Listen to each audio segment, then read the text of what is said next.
If you like this video, make sure to subscribe to our channel and hit the notification bell icon to get the latest updates. Right, hello everyone. This is Samir, so I'll be the trainer for this WM training. Okay, and just a brief introduction about myself. That I have around 16 plus experience in SAP. Out of which 9 plus years I'm working with WM in the GmbH. And in the corporate training, I'm working from last 5 years delivering the corporate training assignments. And I deliver the training for multiple multinational companies, DXC, CGI, Intel. Okay. So these are some of the renowned clients in my history of providing the corporate trainings. And so just coming on the TOC, just I'm showing whatever the topic that we are going to cover. Okay, so these are the list of the topic that we are supposed to cover as a part of this training. Okay, this is a 40 hours training. And during this training, I'll be walking through the PPTs and the SPRO configuration, the exercises, the hands-on. Okay, so these are the topics that we'll be covering by the 40 hours. Okay, and coming to the LMS, so ZaranTech will be providing this kind of a portal, which is a LMS, ZaranTech LMS portal, and where we have the materials, video recordings, session links, everything will be there. So you can go through these tabs. For the video recording, you can refer this video recording tab.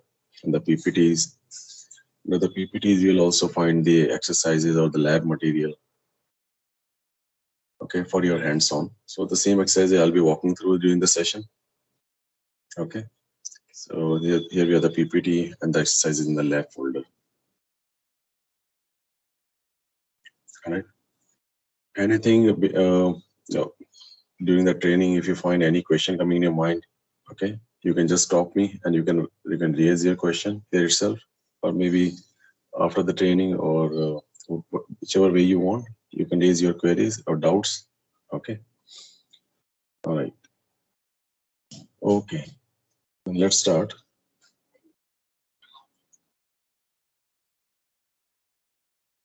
Okay. So we'll start with the introduction to warehouse management.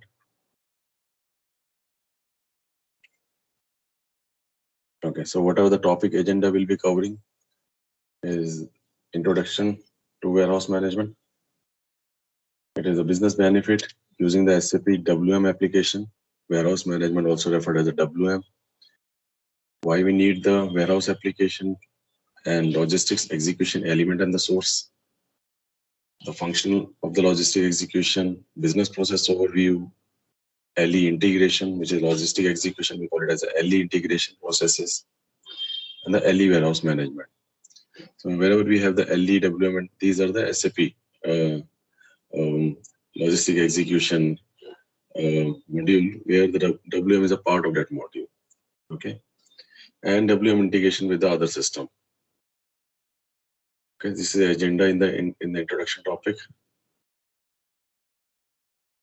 Let's go to the first agenda, which is a business benefit from the SAP warehouse management WM application, minimizing the cost of inventory and increasing the profit.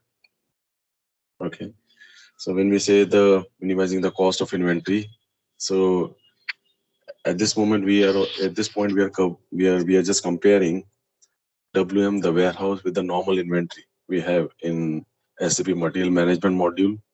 There we have a normal storage facility available like a godown. Okay, but warehouse in itself is a concept where we talk about the stock placement, the stock removal within the warehouse, the stock movements. Okay, and that too, we have a lot of processes involved where we are doing the bulk picking, okay, bulk placement, kind of value-added services, or everything as a one-stop solution in the WM module. Okay, so that's why it reduces the cost of inventory by maintaining the inventory in one place and providing all the services, the warehouse related services, Okay, as a one-stop solution. All right. And that's why if we are reducing the cost, we're making the profit. Now, the next point is maintain optimum stock to meet internal and the external customers' delivery expectation. Okay. Just 1 minute.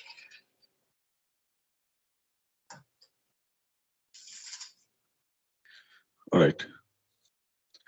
So we are saying maintaining optimum stock to meet the internal and external customer delivery expectation. So we first of all we have to understand what do we mean by the internal or the external customers delivery. Okay, maintaining the optimum stock, we know where that the whatever the stock that we are maintaining, it is anyhow for the customers. Okay, the stock whatever we are maintaining in the warehouse, we are storing in the warehouse, it is for the customer deliveries requirement only. Okay, so when we say the internal customer, so internal customer, if you guys already gone through the process of the STO, okay, stock transport order within the company, okay, company code to company code transfer, these are all become our internal customer. The affiliate process basically. We also call it as affiliate process, where my company is a multinational company, exists in around the world. Okay, let's say company code Germany, company code Australia, company code India, company code China. So all this company code become, if you wanted to sell from to the Indian customer, but it's a German product, so company code Germany can raise an order to company code India. Okay, that way. So that way, these all company code transaction within the company become the internal customers. They become the internal customer, whether it's a intercompany transaction, whether it's a intercompany stock transport order. Okay, so that will become the internal customers requirements. Okay, and we also refer it as an affiliate process. And the external customer is the company's customers. Okay, the normal customers in sales and distribution module. Okay, and the customers. So they referred in this PPT, we are referring that point as external customers. Okay, where we are running revenue, we are running sale. Okay, now they improve the business process efficiency. Now when we talk about the business process efficiency, what kind of efficiency we are talking about? We are talking about reducing the time to reach to the customer. Okay, which is also referred as a TTR, time to reach the customer. Okay, we are reducing the time to reach to the customer because WM has a capability to connect with the inventory planning modules and the transportation management modules. Okay, so different modules that WM application can integrate. That way, we are just gaining the efficiency in the entire supply chain. Okay, maintaining the inventory, then dispatching to the customer, any kind of value-added services, even the production PP integration, QM, everything is available as a WM integration. So this way we are gaining the business process efficiency just by optimizing the time to reach to the customer. Okay. Now to ensure that all goods are adequately protected from damage, deterioration, and the loss, in order that they remain in the optimum condition for future use. Okay. Now, warehouse in itself is a concept which need a lot of planning before we actually build a warehouse. Okay. Now, warehouse will have the architect layout. Okay. Now, that architect layout will involve the person who is the warehouse architect. Okay. Warehouse architect are the person who will draw all the warehouse layout, not only about the placement of the stock or the physical division or the 2D or the 3D diagram. They will also make sure that as per the product physical condition, like cold product or the hot product. If I tell the cold product means, if we talk about the frozen vegetables or the frozen things which need the cold weather condition or temperature basically. Okay, so these kind of a thing, where what kind of let's take about the medicines. Okay, if we are storing kind of a medicines which need a extreme cold temperature. Okay, or the food product which the frozen food product. Okay, which need a particular temperature. Okay, the cold product or the hot products are those which doesn't need any kind of a specific cold weather. It can be placed in the normal temperature, just like a clothes. Okay, which can be placed in the warehouse without any specific temperature condition. Okay, so this cold product or the hot product. Okay, this is just one of the example I'm giving you. That product will have the characteristics like a temperature. It's the same way there is storage condition. Okay, the storage condition, how we will be storing those product and in what temperature.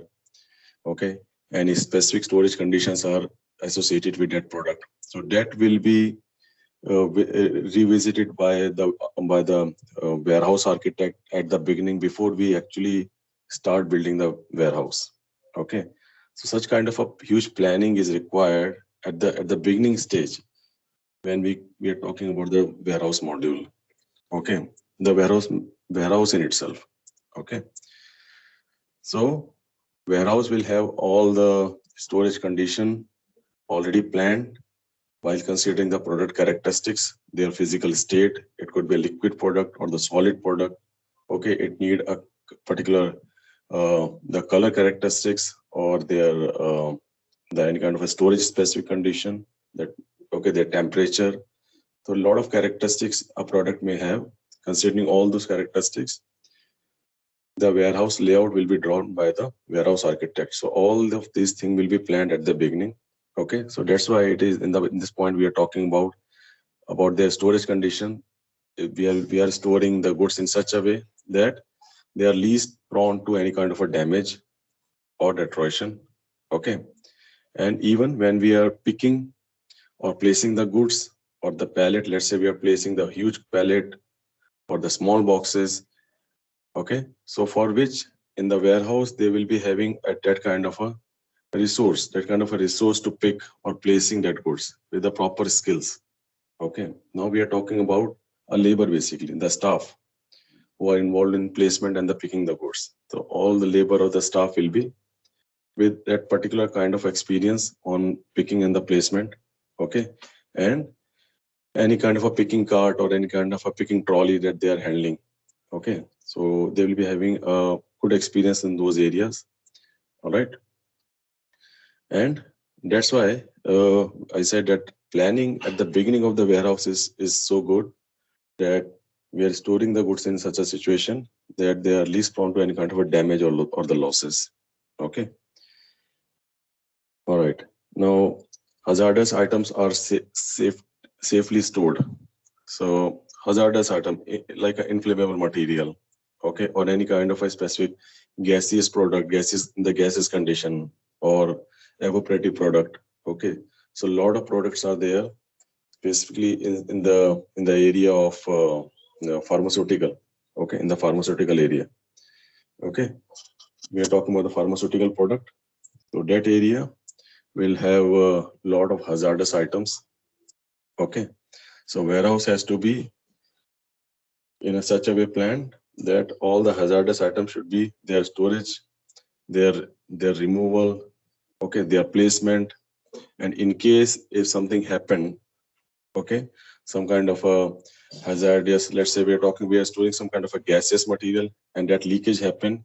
To take care of that leakage, what kind of the counter step can be taken? That all are planned at the beginning of the warehouse. Okay, a proper chamber is there. Okay, to avoid any kind of a the life losses.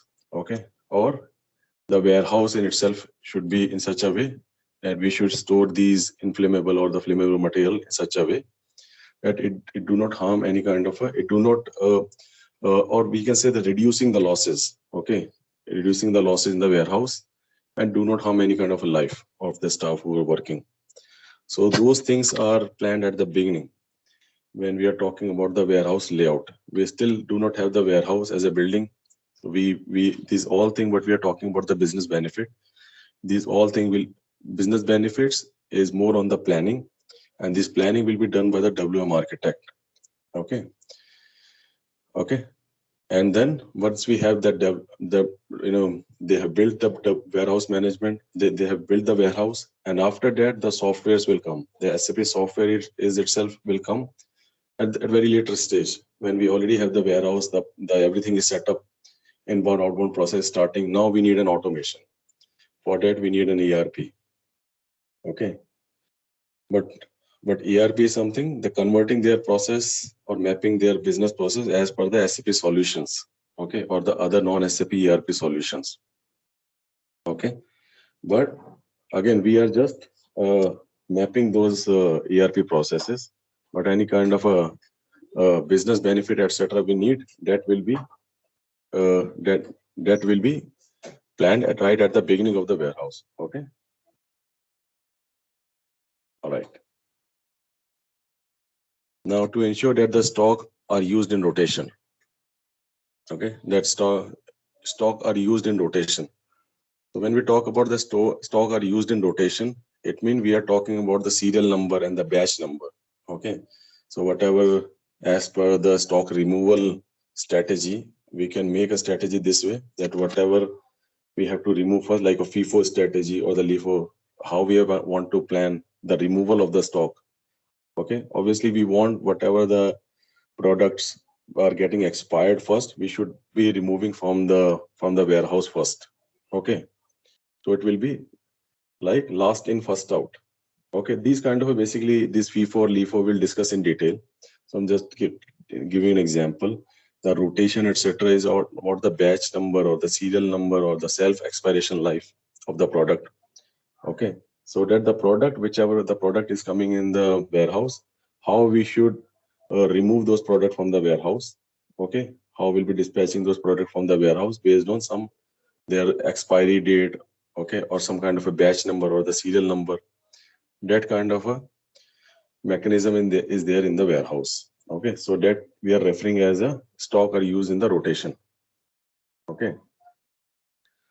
Now, to ensure that adequate and the relevant insurance cover is provided for both stock and the storage facility. Now, this is something not in the ERP. In the ERP we do not have any kind of a IS insurance. Like in the SAP we have IS, industry specific insurance module, right? So we are not talking about that insurance integration with the WM. It is just a normal we can say out of ERP area basically. Okay, insurance, etc., or these things will be taken care out of warehouse.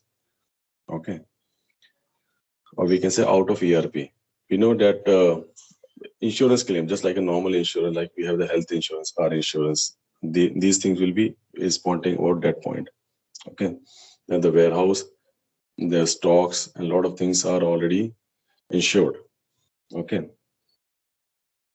now support the use of automated barcode scanner, RF technology for all stock movement. Yes, WM has WM or the EWM. There's a very well standard SAP process for the which we can use, which we can call it as a RF. We have the RF gun in the warehouse. If you see, there's a barcode scanner or the RF gun. Okay, they call it as a RF gun. Okay, which is used for scanning the barcode and even the scanning the storage bin and placing them. A lot of things that is being used. Okay. Nowadays they have the mobile devices. They call it as a IS devices. So those devices will have the RF scanner, and that devices will also have a mobile-like screen. Okay, and that screen will have all their work order or the whatever the task has been assigned to them. Okay, so this is for this we are talking about the scanning, the barcode scanning. Okay, so SAP has already provided those barcode scanning. Okay, in the WM EWM both. Okay, but we are talking about some kind of a RF gun software. So scanning, etc., that RF gun, that is the non-SAP part. Okay, what kind of RF gun we are using? So that is a non-SAP software in those RF gun that will be used for scanning the code. What SAP will be using? SAP will be using that code. That's it. They will just convert that barcode as a hexadecimal layout. Okay, that code in itself is interpreted by SAP and stored in SAP. Okay, all right. Okay.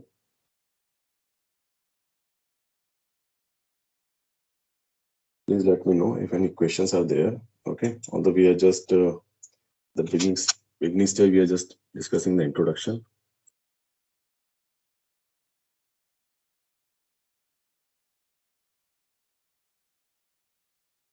Okay.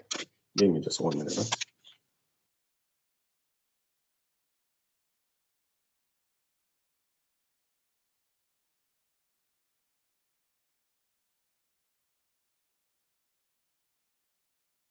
Right. So in this slide, I'm showing you one structure, which is on the left side, we can see the warehouse management. On the right side, the inventory management. Okay. Now, inventory management, we are talking about the MM module. Okay. The normal inventory, like MMBE transaction, the stock check. Okay. And on the left side, we are showing the proper warehouse. Okay. How the structure will be, the organization structure. So in SAP, on the right side, we saw the MM. We for the inventory, we need the plant. And under the plant, we can have the storage locations. Okay. But for the warehouse, we need the plant, storage location, and one more level will be there. That is your warehouse number. Okay. Don't look at the storage types. Just look at the warehouse number. So we can see the plant and storage location combination is assigned to one warehouse number 001. On the right side, another plant 0002. Okay, storage location 0088. Combination is assigned to warehouse number 002. Okay. And whatever the storage that we are doing, for that storage, we need these storage types. So we'll come to that structure, warehouse number, etc. in detail. Okay. All right. That will come in detail. But as of now, this is the beginning stage. That how we start creating the warehouse or assigning the warehouse, how we are going to link it with the plant. Okay. So on the right side, we just need the plant and the storage location and all the stuff, all the stock is we are going to store in the storage locations. But on the left side, we have the plant and the storage location. Okay. Now storage location here, we are not storing any goods. Rather than we have all the goods are getting stored in the warehouse number. Okay. In the warehouse. But to configure it, what we need, we call it these storage locations. Any storage location which is assigned to a warehouse number, we call them WM managed storage location, warehouse managed storage location. And a plant may have the other storage location also, which is not assigned to any warehouse number. Okay. So if my plant is not assigned to any warehouse number, sorry, not plant, if my storage location is not assigned to any warehouse number, so that storage location will be referred as non-WM managed. Okay, non-WM managed. And a storage location is assigned to a WM, we call it as a WM managed. Okay, WM managed storage location or non-WM managed storage location. Okay. So if we talk about this right side, whatever the storage location that we have, okay, 00012, okay, 0123, all this storage location doesn't assign to any warehouse number. So these are my non-WM managed. And on the left side, we have two storage location, okay, both with same number 00888. Both are assigned to a warehouse. So become WM managed storage location. Okay. So this jargon we have to make ourselves aware. Okay. All right. Okay. So WM managed storage location and non-WM managed storage location. So to begin with, we need a warehouse number. Okay. We need a warehouse number. And that warehouse number we have to store, we have to assign to plant and the storage location combination. Okay. So same we are going to achieve in the SPRO configuration also. Right. Okay. All right. 1 minute. Now we have why business need a warehouse application. We talk about the benefits. Okay, we talk about the assignment in SAP, how that is assigned, how we are going to begin. Warehouse number assigned to plant and store location combination. Okay. Now here we are talking about the need basically. Okay, WM need. Okay. So limitations in the IM. There are some limitations in the inventory management in MM area. Okay, that's why we need the WM module. Okay. So if you talk about the provides macro level of information of stock. Now this we are talking about the IM, inventory management. Okay. Here we are talking about the IM, inventory management. So when we say that provides a macro level of information stock, it means when you're running MMBET code. And I hope you all are working, and in your day-to-day you will be working on the stock, checking the stock in MMBE transaction. Okay. If not, let me know. I'll just show you in the MMBE in the SAP. Okay. So MMBE is a transaction to check the stock, and that transaction will give us how much stock we have in unrestricted or the block stock, but it doesn't give you the specific location of that good. Okay, the specific location that how much pieces is present in this location of my warehouse or the inventory. Okay, so we do not know exactly. It will give you a total amount. Okay, 1,000 goods are available, 1,000 pieces of goods are available. But what is the condition of those goods? It could be possible that those goods are available in as a like 100 goods in 100 pieces in one box. So I'll be having 10 boxes, but where is the location of those 10 boxes? Okay, that kind of a specific information, the specific coordinate, the XYZ coordinate. Okay, XYZ coordinate means exact location. Where is the exact location in my godown? Okay, of those 10 boxes. Okay, that kind of a specific information it doesn't give. Okay, so that's why it is written that macro level information of the stock. It will just give you a total stock, how much it is available. Okay. Do not have the stock placement and the removal strategy. Obviously, we do not have any kind of a specific way of placement or the removal. Okay. We do not have any kind of a placement strategy. Okay. For example, if we already have the go down in one place, okay, and let's say they have bifurcated as a rack. Okay, and already that rack has a capacity of 1,000 pieces. Okay, so in the strategy we cannot have any kind of capacity check where the stock which is coming keep on coming inwards, the go down, and we know already that okay the rack is full, okay, the capacity has overflown, so we should not place more. Okay, or if we are placing, then we need to have some different kind of a strategy. We should place in some empty bin or something. So that thing will be decided by manually by the staff. So the staff will. So here the manual decision by the staff is we are more depending upon in the inventory management in if we are talking about the inventory management in area. Okay, in the material management module, there we are more. Everything is on the picker. Okay, picker means the staff. Okay, so the staff has to decide whether they want to place that stock. Okay, all right, whether they wanted to place the stock, or if it is already full, they have to decide where they have to keep, or if it is already that there is no stock to remove, which is the exact location to remove that stock from. Okay, that kind of a decision is not derived by the system. The system is not guiding the staff, but in the WM module, system is guiding the staff which exact location you have to pick, which exact location you have to place. Okay, so the staff do not have to decide themselves. The system is deciding, and the staff just has to follow in the warehouse management. Okay, so that's why if there is limitation in the IM inventory management, that they do not have any stock placement in the removal strategy. All right. Okay. No provision for handling hazardous material efficiently. Yeah, hazardous materials placement and removal is there in the IM also, but they are just handling with the kind of a material group, that they have the material group, but there is no specific guidance.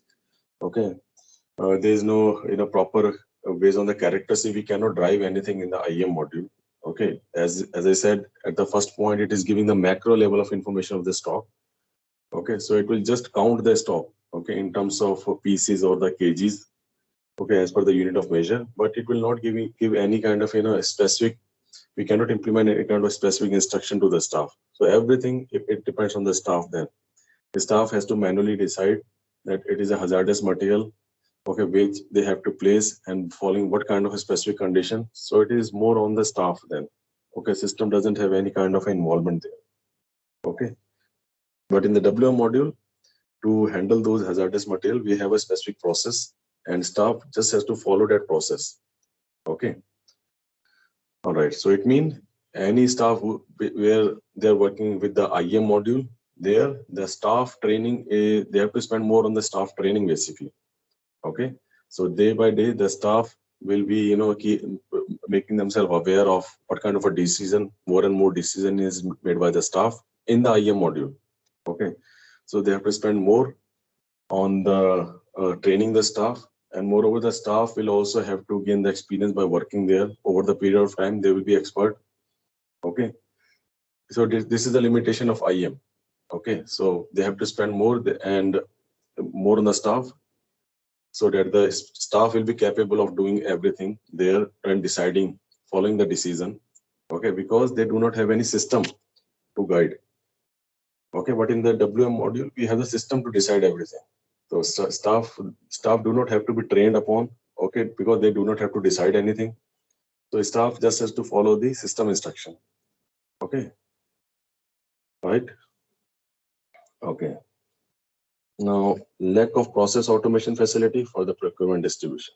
So the last point in itself is saying that the lack of automation means whatever the decision, etc., is there, it is manually driven by the staff, not by the system. So WM module, the system is there. Okay, when we call it the automation, so system is there, deciding everything about the procurement and the distribution. Okay, placement or the removal basically. All right.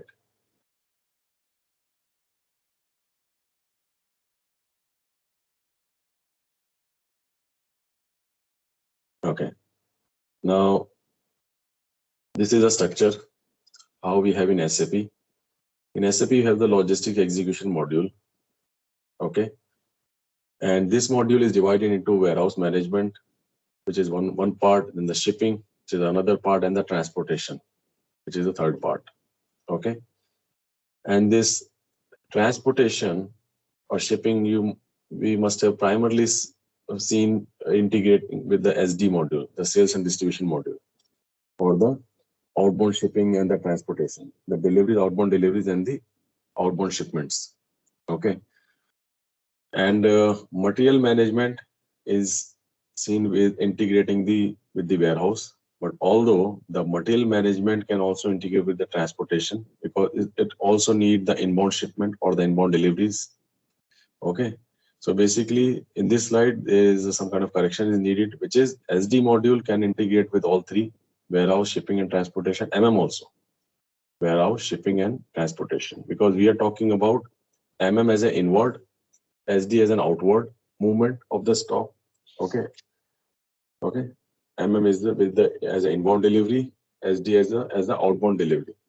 And we know from the warehouse, we have the inbound flow of the goods, inbound delivery, receiving the goods, good is sit in the warehouse, and outbound flow of the good, which is dispatching or the outbound delivery or dispatching the goods from the warehouse. Okay, goods issue from the warehouse. So, and if we do not talk about the warehouse, if we talk only about the LE, shipping is the deliveries, transportation or the shipment. So we have both inbound and the outbound shipment, inbound and the outbound delivery. So and SD need the integration with all three. Okay, WM, shipping and transportation, and also WM, shipping and transportation. Okay. All right. So LE consists of these three elements: warehouse extended from material and shipping and transportation from sales and distribution. Okay. All right.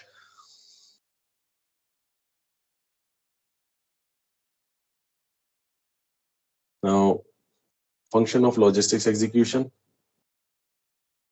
Now, in this slide, we are talking about more about the logistics execution. Okay, it's a link between the procurement and distribution in R3. So it is showing that procurement means making the stock available in the inventory. Okay, procurement is all about procuring from the vendor, which is done by team. And other than procurement, we also have the production. Okay, if there's a manufacturing company, then they have their own production unit, own factories for involving in the production. Okay, so that way, anyhow, the stock is coming. We are talking about the stock, making the stock available in the inventory, and that is done by the module by procuring from the vendor, or the PP module by the creating the production order, doing the own manufacturing. So these are the only two ways we are bringing the stock in the inventory. Then it will come to the logistics execution. Logistics execution being shown in the middle. It is showing any kind of a placement related process. Okay, let's talk about the WM. Okay, any kind of a stock placement of the stock removal process. Then we have the distribution. Distribution is again dispatching to the customer. Okay, or using those raw materials which is in the inventory in the production, in the PP module. Okay, so that is the distribution. All right, please let me know if any questions are there. Okay, now this at the high level, it is showing what kind of a business process that we'll be focusing upon as a part in the logistics execution. Okay, on the left side, it is showing the inbound flow. On the right side, it is showing the outbound flow. Inbound is a good receipt, outbound is a goods issue. Okay, now it is showing for inbound delivery, inbound delivery with reference to the purchase order, put away with the transfer order. Okay, and then transfer order confirmation, good receipt posting. This is the flow. Okay, high level flow which has been given. We'll be going through this flow in detail one by one. Okay, then for other way of doing the good receipt issue. Now, good receipt we can do only two way. Inbound delivery, with respect to inbound delivery, we can do the good receipt, or directly from the purchase order, we can run the MIGO transaction and we can do the good receipt. Okay, but if you're doing with the inbound delivery, then we have to create a transfer order with respect to the inbound delivery, and the transfer order we have to confirm. We'll learn about what is this transfer order confirmation or just to give you a placeholder here, that transfer order is something which will be used as an internal document within the warehouse to transfer the goods. Okay, it's a short definition. Transfer order is a document. It's a kind of a document which will be used to transfer the goods, whether it's transferring within the warehouse. Okay, transferring within the warehouse, moving from one place to another place in the warehouse, or inbound into the warehouse, or outbound from the warehouse. Okay, good receipt in the warehouse, goods issue from the warehouse, or any internal movement within the warehouse, any kind of a movement, we need a transfer order. Okay, so how that transfer order will be creating with respect to inbound delivery, or the purchase, or the purchase order, or the good receipt. Okay, so then in the goods issue we have the same thing, outbound delivery, goods issue posting, or here we also have the goods issue posting. Okay, so these are the places where we'll be using the the integration, basically, where the transfer order. So transfer order is the first document which will be in the flow, in this entire flow. Like we have the purchase order, the inbound delivery. These are the ERP. Okay, then we have the transfer order. So transfer order is the first document where we can say, okay, now the stock has been started interacting or moving or interface to the WM has started. Okay, all right.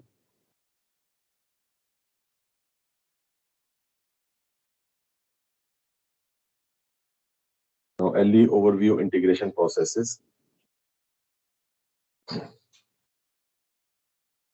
To read this document, but how we can look at this yellow, the pre-sales activity, order processing, shipping. Okay, these yellow arrows as SD module. This is the SD module. Okay, which is we are talking about the outbound to to the customer. Okay, and below you have this blue icon, the blue arrows, the source determination, PO processing, invoice verification. Okay, this is the MM.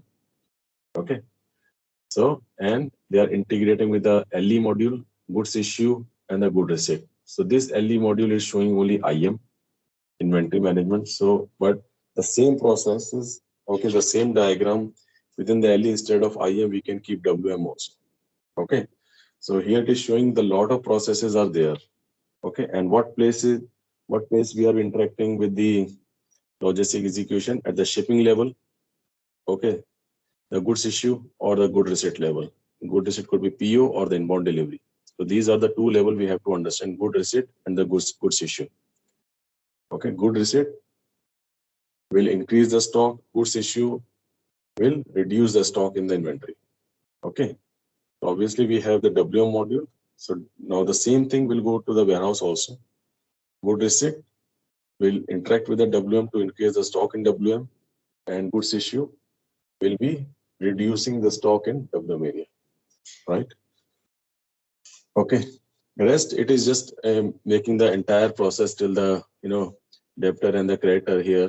Okay, for the entire OTC or the PTP process, the vendor will be paid and the customer will be debited. Okay, customer will be it will be receivable basically, right? All right.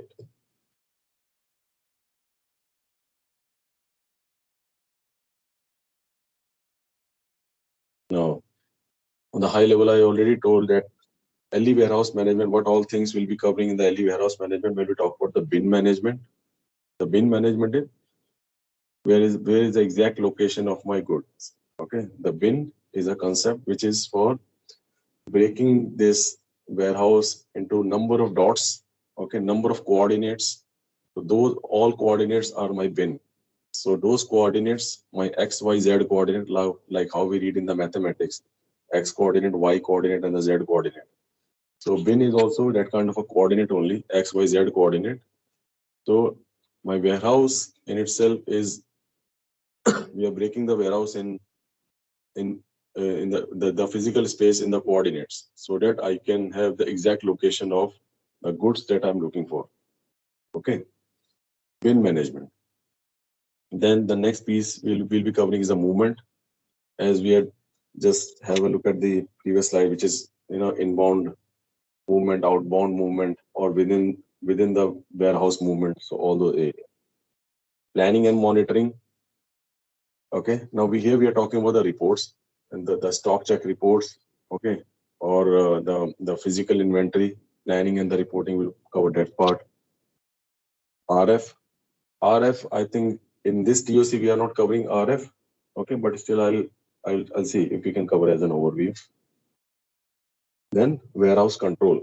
Warehouse control, we are talking about the put away, the placement strategies. What kind of a different strategy we have as a put away or stock removal. Okay, this is my warehouse control, right?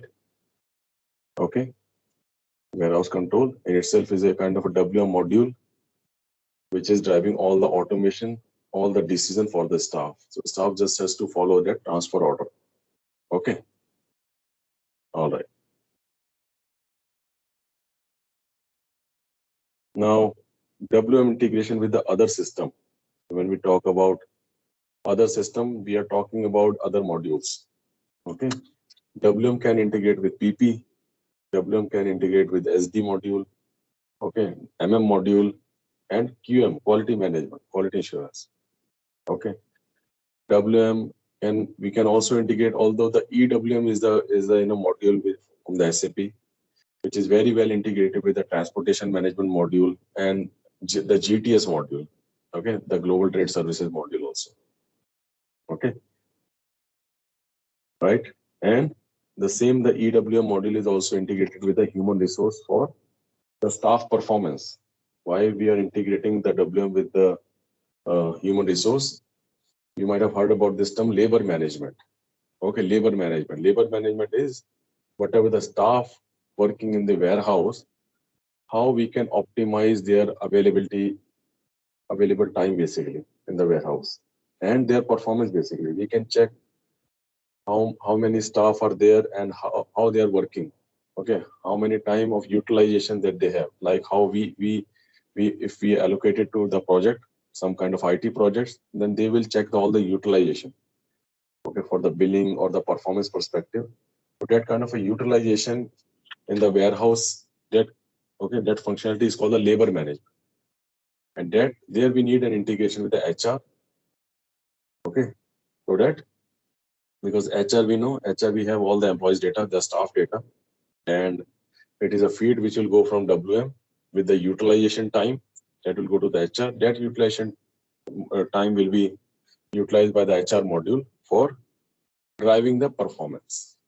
Okay, based on the performance only, the you know the in the HR module that they have kind of in kind of a bonus or promotion or reward. That everything will be taken care in the HR module. So we can see this module in itself is one of the niche module in the SAP area, and it has a huge integration available with the SAP module, SAP system, and the non-SAP system also. In this slide, you do not see any non-SAP system. We are just talking about the process integration. Okay, it can integrate with the quality assurance, it can integrate with the production, then the delivery, outbound of the inbound delivery, the transportation management, and the human resource. Okay, these are the process that WM can integrate. All right. So in those processes, if we have any non-SAP system, so that we can also can consider that WM has a very well integration, and specifically the SAP other module, which is SAP EWM. Okay, that SAP EWM, it has a huge integration available more than WM area. Okay, WM itself has the limitations, but EWM is the strong point is it can connect to a wide variety of non-SAP systems also. Okay. Oh, all right. All right. So we have covered the introduction for the WM. Please let me know if any queries are there. Okay. All right. So we are done with the introduction slide. Okay. Now I'll just show the system. Okay, the SAP system.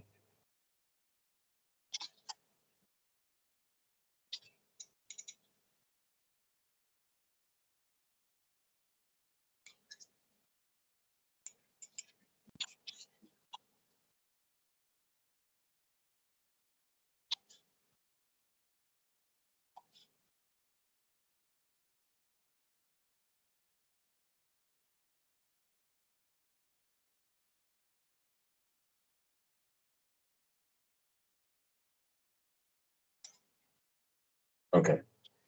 So in the introduction slide, we have covered one point. Okay. I'm taking you to the SPRO configuration. So whatever the topic we are going to cover in the PPTs, so corresponding configuration, we'll have a look. Okay. We'll have a look at that.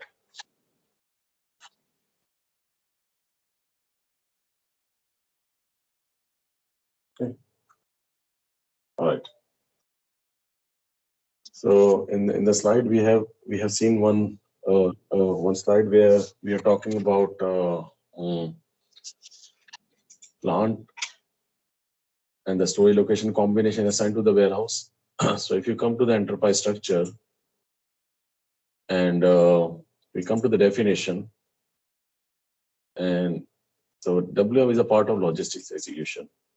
Okay, we have seen in the slide we have three parts: WM, shipping, and the transportation. All these three parts coming under one umbrella, which is logistics execution. So if you open the logistics execution in definition, the first one itself is the defined warehouse number. Okay, so we can see here it's just a table entry. Okay, just one 3-character number we can decide ZWB, W1, any number. We just need a 3-character number give the description, that's it. It's just a table entry. It doesn't have any detail further. So it's just a warehouse number we have defined here. Okay, so it means in the system, my client can have more than one warehouse. Okay, so how the system will recognize every warehouse has been given one warehouse number.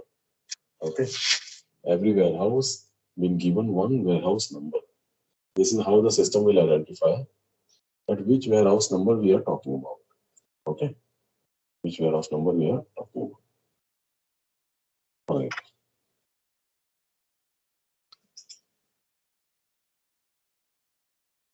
Now we have only this configuration, defining the warehouse number. That's it.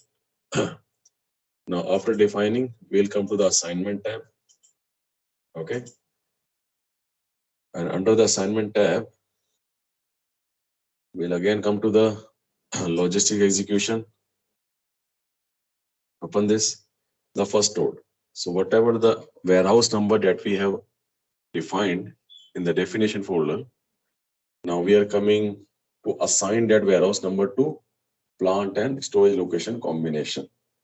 Okay, this is what we have seen in that slide where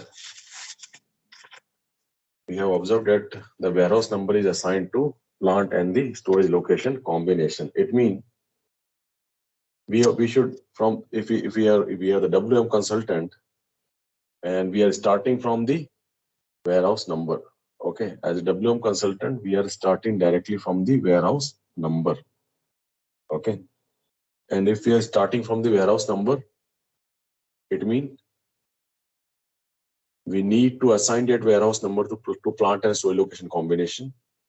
So that plant and storage location has to be made available in the system. During the go live, when we have, we know already that how we transport. If we are, for any project, when we do the go lives, we have the first of all the transport from the finance team go first, right? All the transport from the finance team, because of finance will have all the company code structure and all the GL account and the accounting information which is required at the beginning. Then the subsequent module is the MM, all the MM like plant and the storage location, okay, materials, etc. will go. Okay, not material is anyhow the master data, but even for the materials we need the plant and the storage location and MM related configuration. Then if we do not have PP, then we talk about the SD. Then SD module will come. So it means if we talk from the go live point of view, to move the WM transport, we should need the MM transport as a prerequisite. Okay, all the MM related configuration should be made available in the production before we meet the we migrate the WM transports. Okay, all right. Yeah, give me just 1 second. I think we have one query.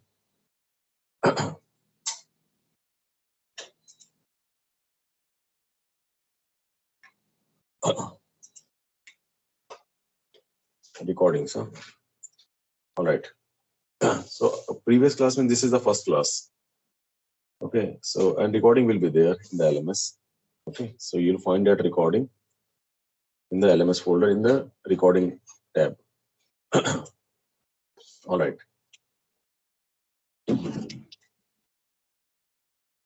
Okay. So now what we're discussing, we are discussing about the warehouse management, the WM number, warehouse number assigned to plant and the storage location combination. So it means we need the plant and the storage location created by the MM team already, so that we can use their plant and the storage location and we can combine, we can make a combination that which storage location we want to make a WM managed storage location.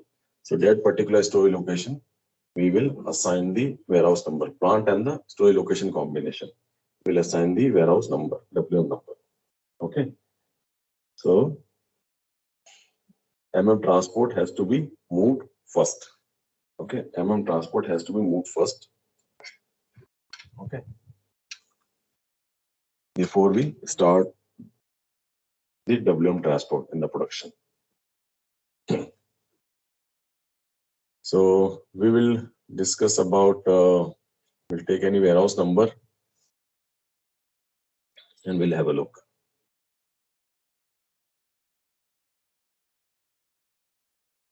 So what I'll do,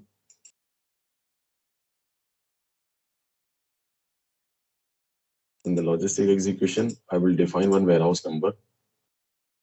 Okay. I can have one warehouse number ZWM. Okay. ZWM. And this will become the TCS training. Okay. This will become the TCS training. All right.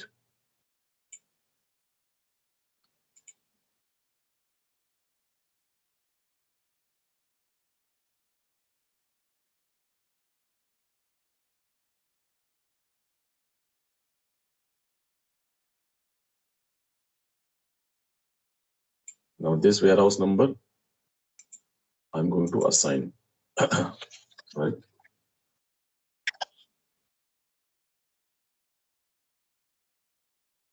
One minute.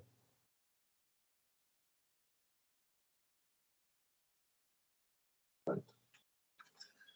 Now in the assignment tab, we come to the logistics execution, assign warehouse number to the plant and the storage location combination. So we need a good plant and a good storage location, because we are not going to create any plant and the storage location. We are just going to use the plant and the storage location created by the MM team. Okay. All right. So we'll use this 0001 and 0088. Okay. 0088. And instead of 001, I will use my warehouse ZWM. Okay. I'm using this standard plant and the standard storage location 0088. Okay. And I assign my warehouse number here.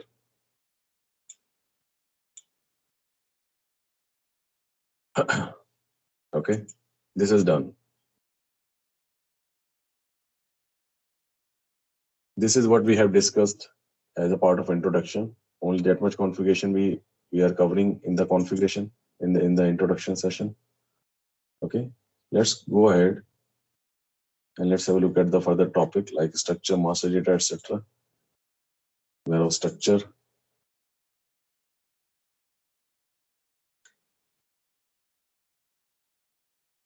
Right.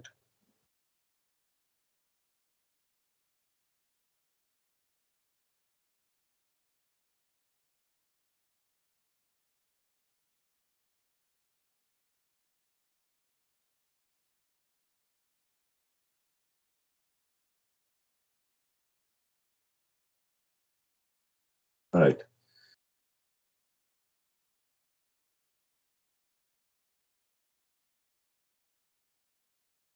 One minute.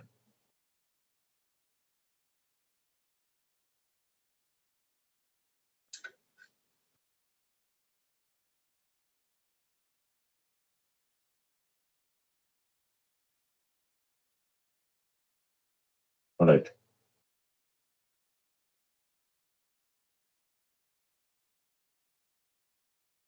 So we'll be covering in this PPT physical warehouse structure, the bins and the account concept. Okay. Physical warehouse structure in the IM system. Okay. And the organizational structure and the possible scenarios in the WM system. Now, this picture is talking about,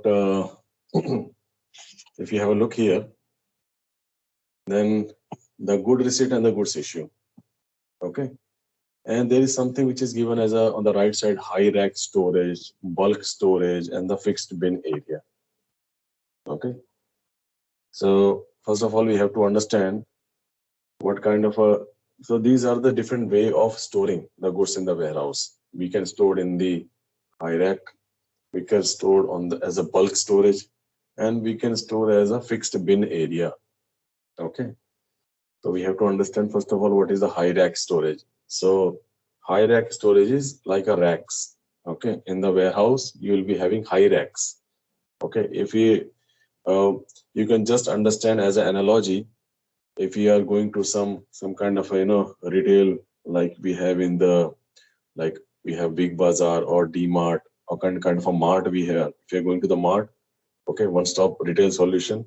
So there you, and even in the mall, okay, you will find all the uh, the apparels or the commodity, whatever you're going to buy, they are getting placed on the racks. Some kind of racks are there, okay, like a tabular structure. Okay, so those are called racks. Okay, so that kind of a tabular structure is called the racks. Okay. Okay, just like kind of a, you can refer as a open almirah, okay, without door. So that is your racks. Okay. Bulk storage is, if you can look at the picture here, bulk storage, it means, if I give you an analogy to understand the bulk storage, in the same place, if you are going to some kind of a retail grocery kind of a mart, okay, Kmart, D Mart or something. So there all the commodities will be made available on the racks, but there will be some commodity which will be in the high in the volume.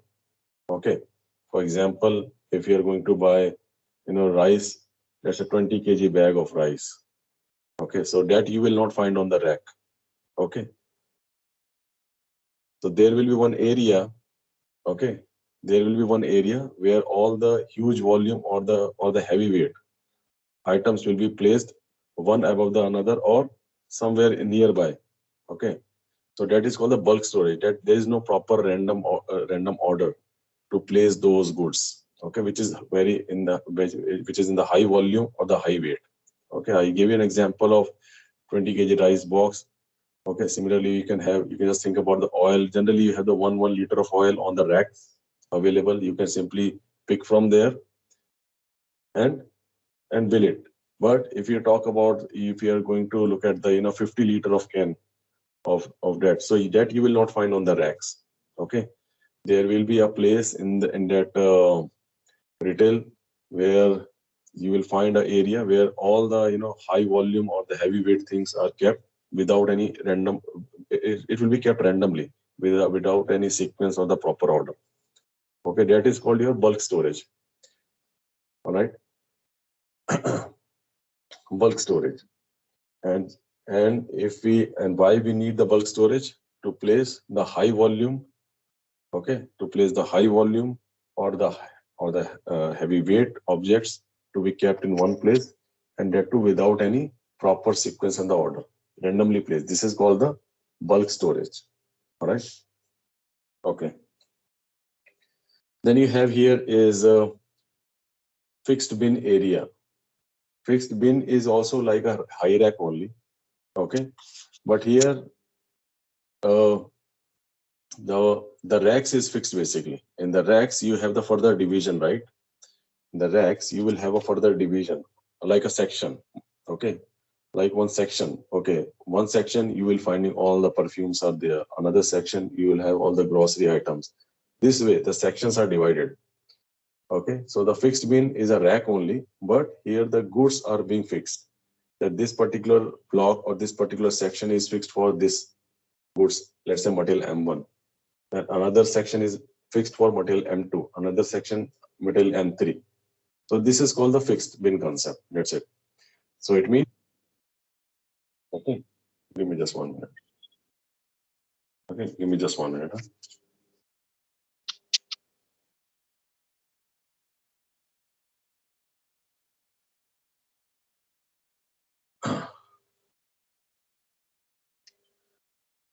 Give me just 1 minute.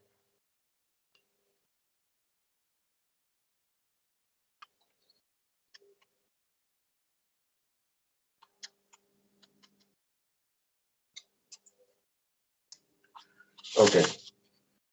So am I audible? Is any issues in my audio?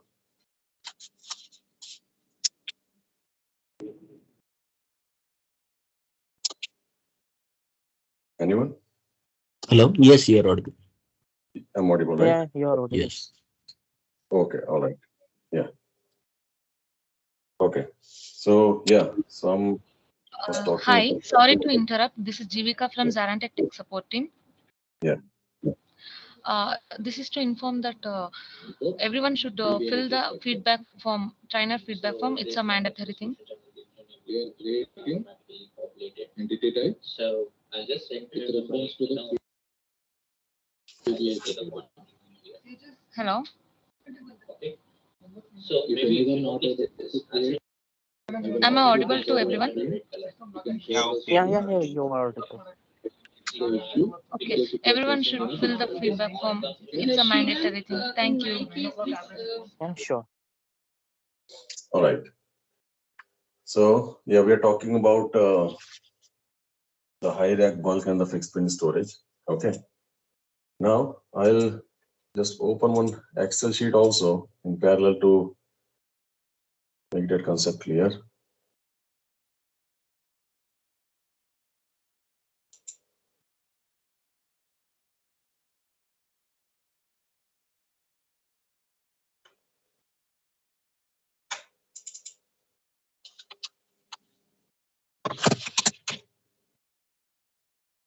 Okay. So we are talking about high rack.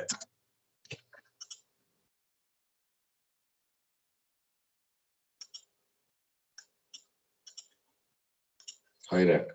So what I'll do, I'll make one rack here. Okay. This will be a kind of a rack. Okay. So that's why I give you the analogy to understand. If you are going to any retail channel like Big Bazaar or any kind of a mart, if you are going to pick the grocery or the apparel, so you will find, let's say, material M1 is here.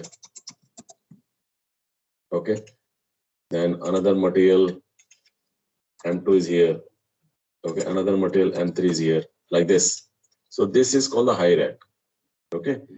But when we are placing the goods at the high rack, like M1, M2, M3, we have to make sure that, okay, these materials, their size, shape, volume, weight should not cross more than this particular section, or we call it as a bin basically. Okay. All right. Okay. So as of now, I will not use the word bin, because when I come to the bin, then I will give you a different picture of the bin. So let's not talk about the bin. Let's talk about this as a, I'll refer this as a cell as of now. Okay. Or we can refer this as a, as a stock section as of now. Okay. So you can see this M1, M2, M3. They all are, or rack. They all are being placed on in the rack. So in the rack, there is a further subdivision. So we have to understand this material M1 or M2 or M3. It should not, their size, shape, volume, weight should not cross more than this particular subdivision or this particular cell, right? Okay. If it is crossing, the system should give me already a kind of a notification. I'm doing the good reset. I'm going to post. Okay. If let's say this particular cell is having the capacity of 5 kg. Okay. And this cell is having 7 kg. Okay. This one 10 kg. Okay. M1 material is less than 5 kg. M2 is less than 7 kg. M3 is less than 10 kg. But I'm introducing one more material, which is M4. Okay. M4 is 15 kg. And if I'm doing the good reset for this M4 material, okay, where I'm placing, I'm trying to place any of this cell. Okay. These cells are 5 kgs, 7 kgs, 10 kgs. Okay. I'm trying to place this M4 material in any of these three. So what the system will do? System will automatically skip these three columns, whatever the cell, whatever these subdivisions are there, right, in the column D, F, and so system will skip these. Okay, while placement, what I'm doing the good reset. Okay, I'm doing the GR. Okay, I did the GR in Migo. So this GR means my stock is coming in the warehouse. So if my stock is coming in the warehouse, we call it as a placement. Okay, we call it as a goods placement. If my stock is coming in the warehouse, called as a goods placement. Okay, if the stock is coming in the warehouse, called as a goods placement. All right, and the stock is going out of the warehouse is called stock removal. Okay, the stock placement is the inbound to the warehouse, and stock removal is outbound from the warehouse. As of now, what I'm doing the stock placement. What I'm doing the stock placement. Okay, what I'm doing the stock placement of this material number M4. Okay, what the system will do? System will come and system will check one by one all this cell in this column, then in this column, then in this column. Because it is only 5 kgs maximum, it is 7 kg maximum, it is 10 kg maximum, then it will come here. Okay, and if I'm defining here, it is 12 kg maximum. System will skip this column G also. Then I define here H as a 16 kg. Then system will come here and it will place the material number M4 here.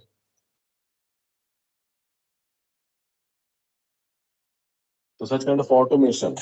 Okay, WM module is doing such kind of automation. It is checking various parameters while placing the stock. And So, Samir, I have a question here. Yeah. So I think we define some sequence of search. I mean, in which sequence it will search for that.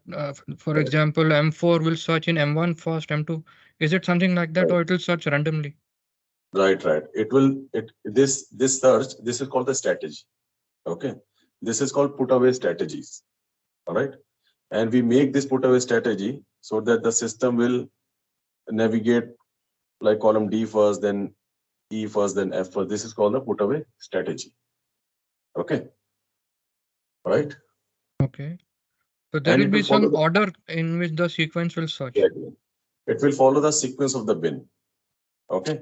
For example, this bin number 1, 2, 3, 4, 5, 6, then 7, 8, 9, 10. So all these bins, okay, I have created, and at the beginning I will give one number to these bins.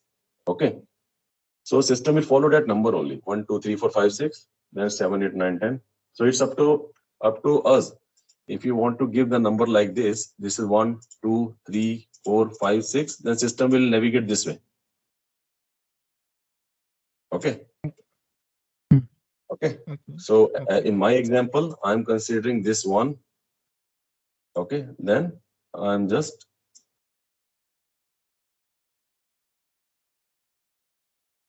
this way. So all my bins. Okay. So these are called the bins basically. This small subdivision is called my bins or the quants. But as of now, let's use this word bin. So these will be having one number 1, 2, 3, 4, 5, 6. Then this 7, 8, 9, 10, 11, 12. So system will follow this number 1, 2, 3, 4, 5, 6. This sequence. This will follow. All right. But if we see this M1, all those subsections 1 through 6 will have the same weight, 5 kg. So what is the point checking all those? I mean, you should check if the weight exceeds M1, you should directly move to M2 rather than checking the subsections. That we can do, yes. That we can do. That is called the bin types. We'll come to that. Okay. This is just an example I'm giving. Okay, fine. But if you're talking about, yes, system should come to directly to the next column. We have a bin type for that. So system will check for the bin type only.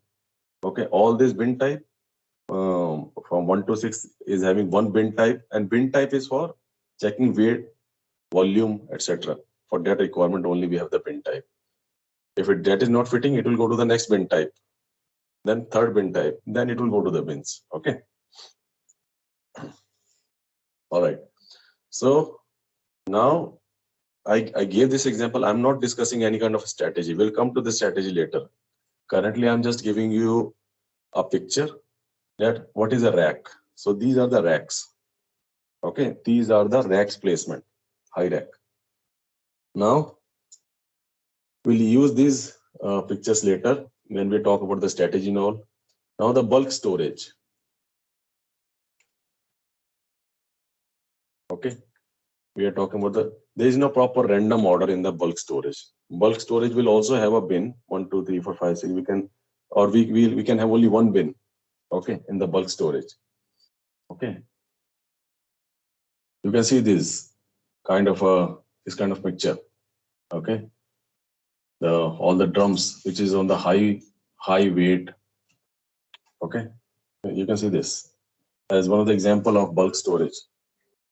Okay, high weight or the high volume objects, they are kept it in a bulk. Okay, they have been just in every, whether it's a retail channel or whether it's a warehouse.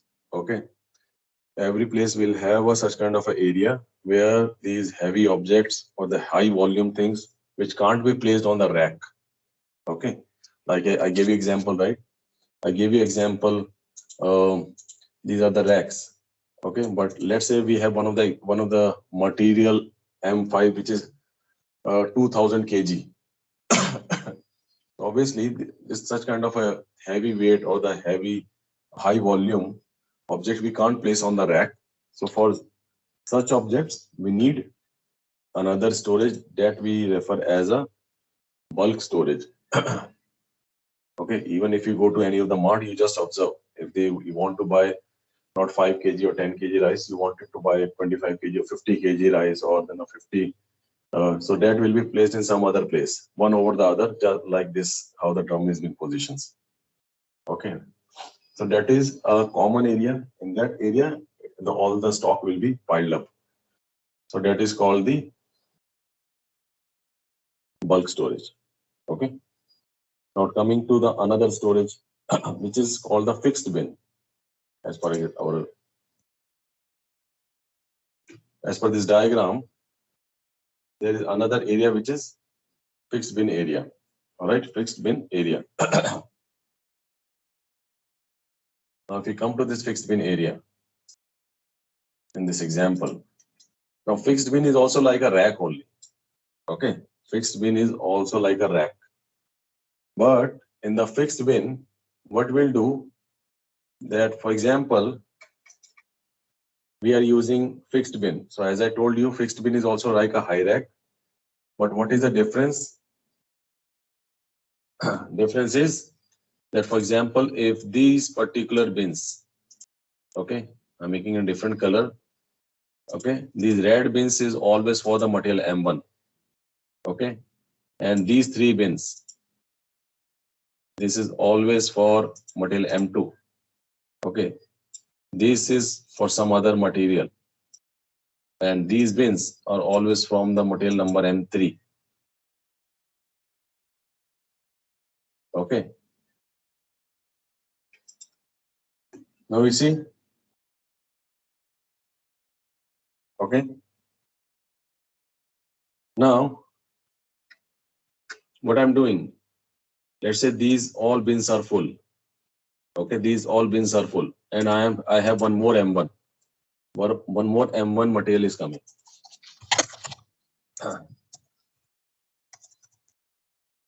Okay, one more M1 material is coming, and M1 we know it's a 5 kg, less than 5 kg. And what we are doing GR, Migo. We are doing the stock placement. But now we are doing as a fixed bin. And for the fixed bin, M1 will have only will check at this particular bins. Now there is one limitation. In EWM we can assign lot of bins, but there is a challenge with the WM. In the WM, it is always a fixed bin. Only one bin we can assign. Okay. So this example I'm giving, lot of bins. It is not lot of bins actually. It is always a fixed bin. Only single bin. Now this Yeah, it is always a single bin actually.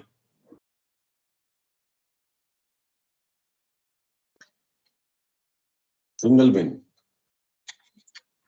Fixed bin, like a previous, what I was showing, lot of bins, that is a concept in EWM. In EWM, we can have this M1 material dedicated to some group of bins, M2 to some group of bins. But there's a challenge with the WM. In WM, we can have only single bin for a particular material. If we are going to fixed bin, in that case, what will happen? M1 will always go to a particular bin, a fixed bin. And where we keep this fixed bin? This fixed bin will be assigned. This fixed bin will be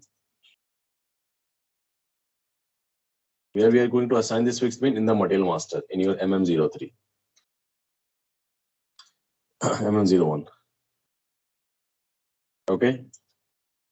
In MM01, okay, in your MM01, in your material master, we keep that particular fixed bin. So whenever we are doing the good receipt of that particular material, system will check if it is following the fixed bin strategy.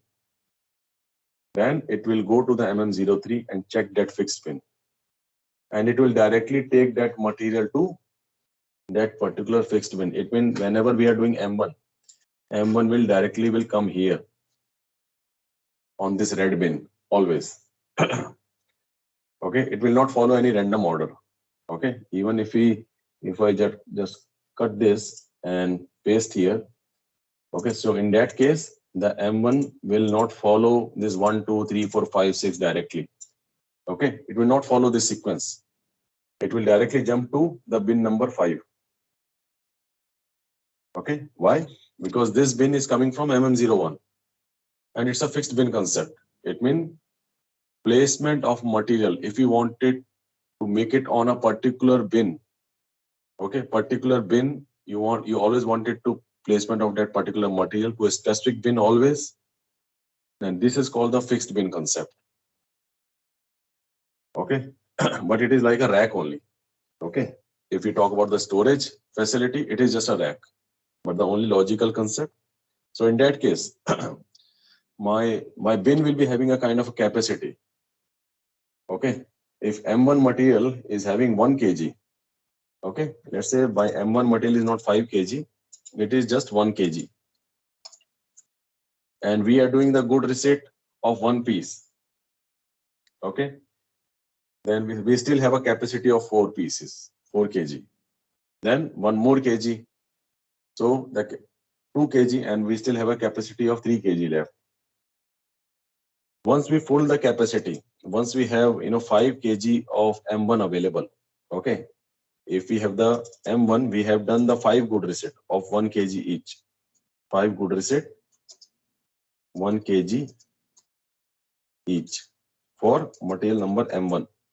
So as per the fixed bin, what will happen? It will keep on coming and adding here.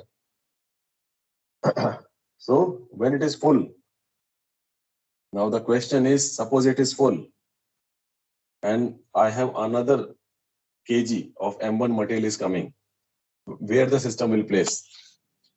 System will not place anywhere. Okay, system will give you an error message, no bin found.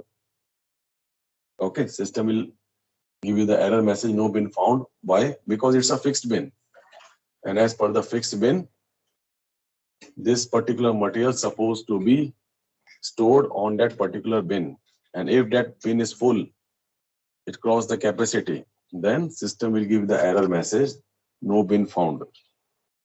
Okay, no bin found, that's it. Or the capacity is full. So kind of an error message you will get. Okay, so this is called the fixed bin concept. We'll discuss whenever. As of now, I'm just giving you the heads up about the storage. Okay, we are going to achieve this in the system also. So that time you'll get more in the details. But you should understand what is high rack, what is the fixed bin, what is the bulk storage. Okay, fixed bin is just like your high rack. The only difference is it is okay. There is the bin dedicated for a particular material to be placed.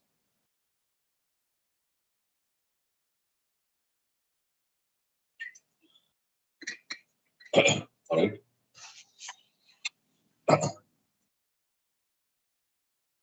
Okay. Let me know if any questions are there. So, Samir, like coming back to Yeah. that Excel, please. Yeah. So M1, initially you said, okay, 1, 2, 3, 4, 5, 6, those are subsections or whatever we call it. But then you said like this concept is not there in WM, or how is that? And what do we call those rows 1 through 6, and what are they? For example, now you placed M1 in row number 5. Row So number what are 5, the right? other rows like 1, 2, 3, 4? They also bins? There are also Because bins, we are yes. calling M1 as a bin. Right. So what are those other? No, M1 is not a bin. M1 is a material. Yeah, I mean the row number 5, we have in that what is that fixed? Let's say bin. Row number 5 is a bin. So is row Right. number 4 also a bin within that 5 kg? There are 6 bins, you mean? Yes, yes. Yeah. Okay. Okay. 1, 2, 3, 4, 5, 6. All are 5 kg bins only. But earlier, when we were not using fixed bin, in that case, what the system will do? System will follow 1, 2, 3, 4, 5, 6. It will place wherever the empty bin or where the capacity is not crossing, system will place it. Okay. But in case of fixed bin, it will not follow this sequence. It will not follow that strategy or search that you are referring the search, right? Yeah. It will not follow that strategy or search. Yeah, It will directly jump to that particular fixed bin. Okay. Yep. And what I was saying difference between WM and EWM, in WM you have only single bin concept that you assign in MM01. Okay. In MM01, you have only single field for the fixed bin. It means only one bin you can make fixed. Okay. But in EWM, we do not use this MM01. In EWM, we made another copy of material. And there we have, you can assign a group of lot of fixed bin you can assign. If one fixed bin is full, it will go to the next fixed bin. Okay, suppose if we talk about EWM, there you have lot of red here. It will come to another red like this. Suppose if this is also 5 kg. Sorry. Okay.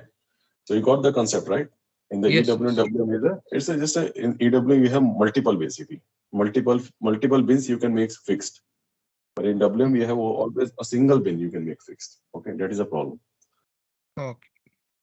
Okay, like this you can make this. Suppose considering these two are the 5 kgs only. This is 5 kgs.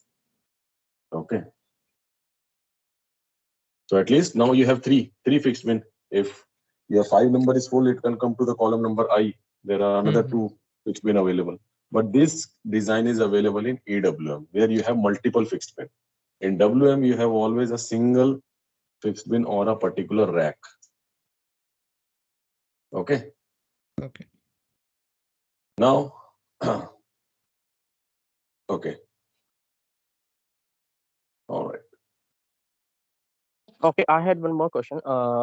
Do we have a dedicated field for fixed bin in MM01, or we have to manage it via bin type or SU type? So we have a dedicated field in MM01. Yeah. Okay. Yeah. We have a dedicated field. If you come to the WM view, I'll show that in the master data. Yeah, that will be helpful. Yeah. I'll show that. Okay. But if you want now, let me show that field so that it will be easy and good for you guys to connect. Let me check if any material is available.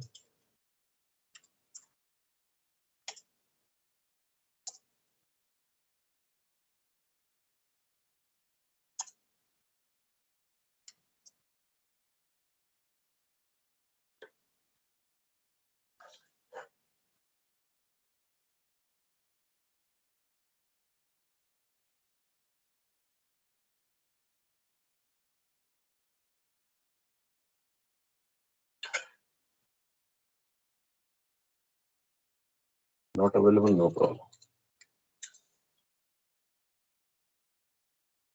What I'm doing, I'm creating one material. I'm creating one material.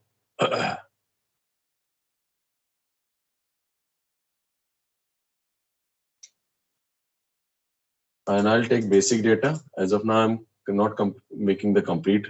I'm just giving some basic things.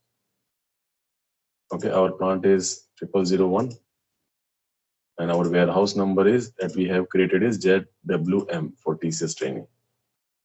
Okay, I'm not giving any storage type or anything. I'll give some basic data here.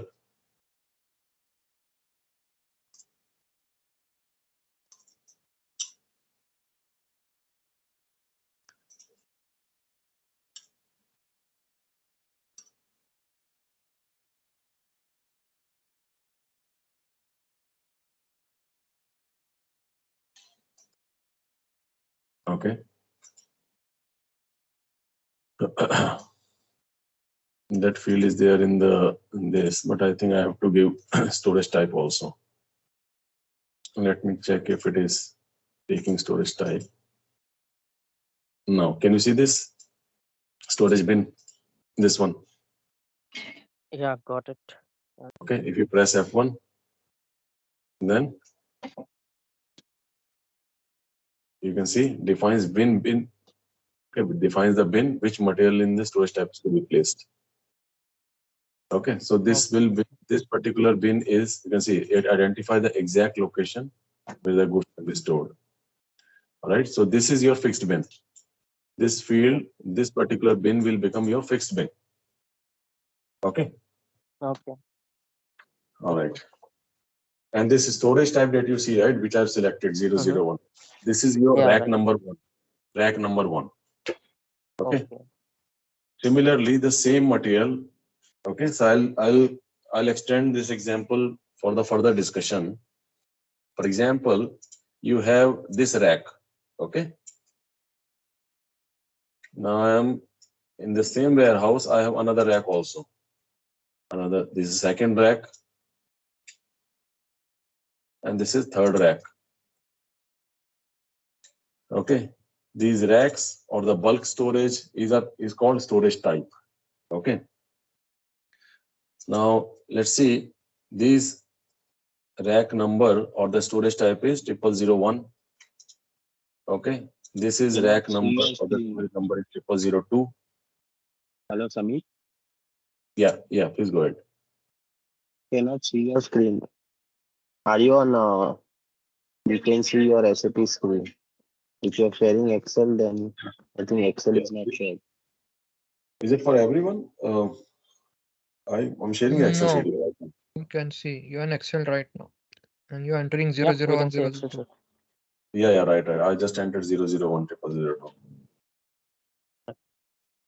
So, okay.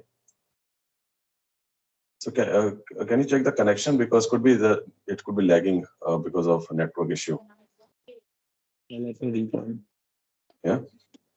So others can see the Excel sheet right now. I'm sharing the Excel sheet right now. Okay. Right. So then I'm coming to another. This is my another storage type or rack. Okay. The number is 0003. Okay. Let's focus only on what do we say? This material number M1. Okay. Let's focus on this.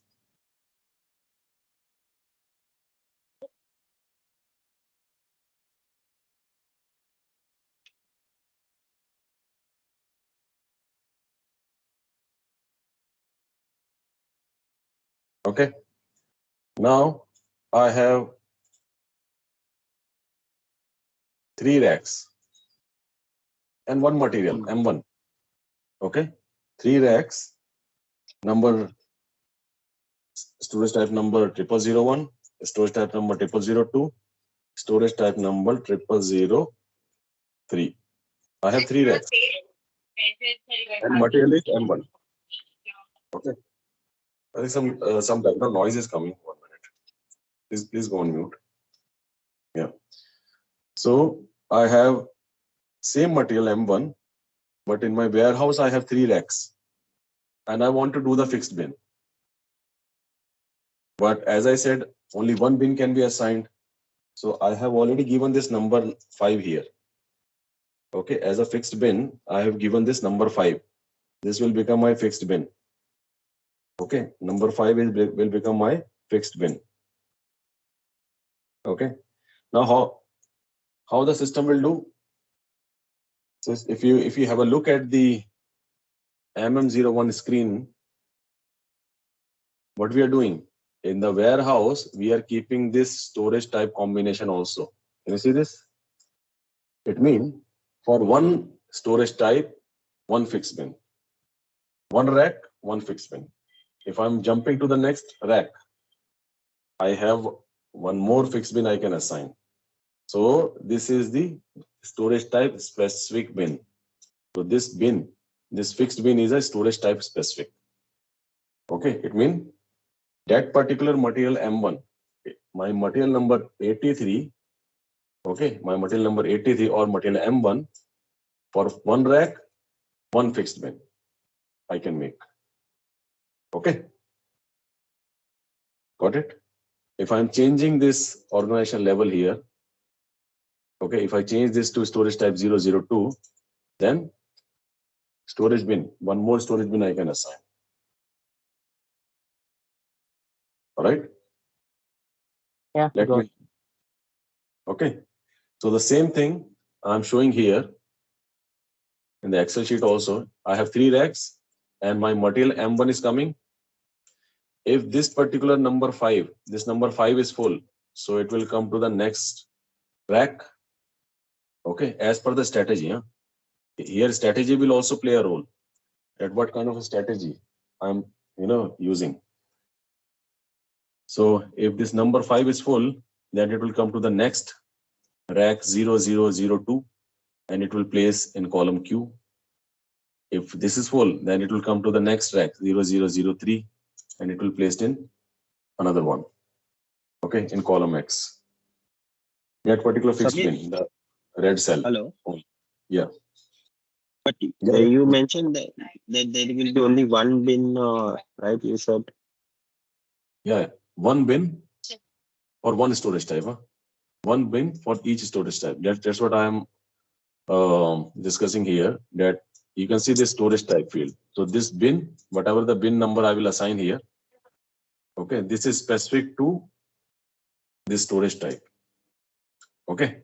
So basically, if you say that I can have a same bin, if the same bin is created for a multiple storage type, then that can be. Not same bin. Yeah. This is a very good observation actually. Okay. So this is I wanted to clarify you guys that if it is number 5, you do not have to create the same number 5 here. Okay, you can create 55. Okay, and here you can create 555. It means you observe that the same bin we have to create in all the storage, not same bin. Okay, it is not same bin. I kept one bin as a number 5, another 55, another 555, 555. It means this field will be blank, right? If you're choosing another storage type here, this field will be blank, right? How? I show you. I'll just come back and I'll recreate this MM01. Okay. Just have a look.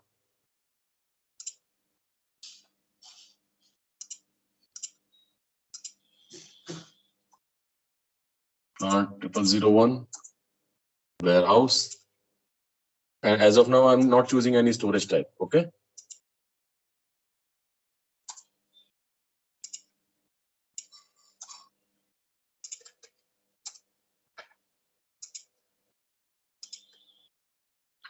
Now, can you see that bin now in the lower frame? No data, right? It will be always in WM2 view. Okay, warehouse management 2 view. But you can't see any field here, right? That storage bin field will not come. When it will come? when I give the storage type here. So for 0001, you will have one field. If you give 0002, okay, if I take another one, okay, if I'm taking another one, then it will give another field, storage bin field. All right. So it is not like that same bin I have to keep in all the storage types. No, it is not like that. For each storage type, you have one bin given by the SAP. Okay, you can keep any number. All right. So Sami, there is no requirement of creating a duplicate material. One material can be extended to multiple storage with a different storage bin, right? Exactly. One material can be extended to multiple storage types. Yes. Okay. One material M1 can be extended to storage type number 0001, 0002, 0003. Okay, and for each storage type, SAP is giving you one blank field, one blank storage bin. You can keep your own storage type bin number. So that's why I gave the different number here. This bin number is 5. Okay, another bin is 55, another bin is 555. Okay, just to because I know you might be thinking that the bin number has to be same. No. Bin number do not have to be same. Okay. So your one material M1 you are extending to 3 storage types. So 3 bins for that particular storage type. So this way the fixed bin strategy. And this strategy are the rack specific. So when we come to the strategy, then you will understand. But now you have to understand that these strategies, the placement strategy, how the stock will be placed, whether it's a fixed bin or without fixed bin. So that is called the strategy. Okay, that is called the strategy. And if my strategy is F means fixed. So this strategy is also this storage rack specific. Okay. It could be possible that my system is coming to this particular rack and the strategy is fixed. So for this particular M1 material, it will directly jump to bin number 5. But I am coming to the next rack. Suppose this is full. Then system has to come to the next rack. And system will check the strategy. And for this strategy, I have always the empty bin strategy. It is something which is non-fixed. Non-fixed strategy. Now for the non-fixed strategies, the system, although I have a fixed bin assigned, but the system will not look into this fixed bin. Why? Because the strategy for this particular rack is E. It is not fixed bin. So system will follow the sequence, bin number 1, 2, 3, 4, 5, 6, like that. So this strategy, how to place the good, whether should follow the fixed or should not follow the fixed, it is also depend on the rack. Okay, it also depend on the rack that we are placing. If rack is following fixed bin strategy, then the system will come to your MM01 for that particular storage type. System will look into the storage bin and directly will jump to that storage bin to place the material. Okay, suppose if that is full, system will go to the next rack. And for the next rack also, the system will check. If it is a fixed, then again it will follow the same fixed bin and it will place the material. But if it is not fixed strategy, if it is some other strategy, the system will follow a normal search then 1, 2, 3, 4, 5, 6, like that, and it will place wherever the empty bin found. Okay. So these strategy, etc., we'll discuss in detail. As of now, don't get confused that okay, even if you may have a lot of questions. Okay, it's just a heads up I'm giving you. So we'll discuss in detail when we'll come to the strategy. But if you are getting a concept clear at this moment, it's good for you. Okay. So this is how we are going to place the material in the racks. Okay. So I give you example of the bin. Yeah. Please go ahead. So you previously you mentioned that for one material we will be having one particular bin only. But here when we use a different storage, you can assign a different bin also to same material, right? Yeah, one bin per rack. Okay, that is the limitation, right? Exactly. One bin per rack, correct. Okay. That rack in the warehouse, that rack is called the storage type. Okay. So one bin per storage type, simple. You can call it as a one bin per rack, one bin per storage type. This is the what is provided by the SAP. Okay. So that's why I created 3 racks, same material. This time I have 3 bin, but that doesn't mean, because I showed you the MM01 also, right here. In MM01 you have only 1 field. You do not have 3 fields here. Okay, but this single field is storage type specific.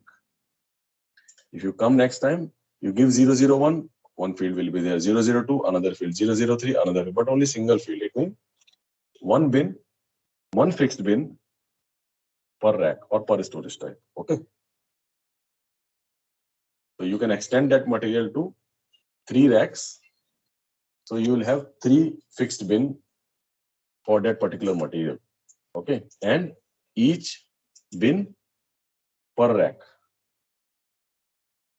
All right. Please let me know, guys, if you have understand this. It's good. Okay, because when we'll come to the strategy and all, then it will be easy for you guys to understand the entire concept. Okay. Please let me know for any questions.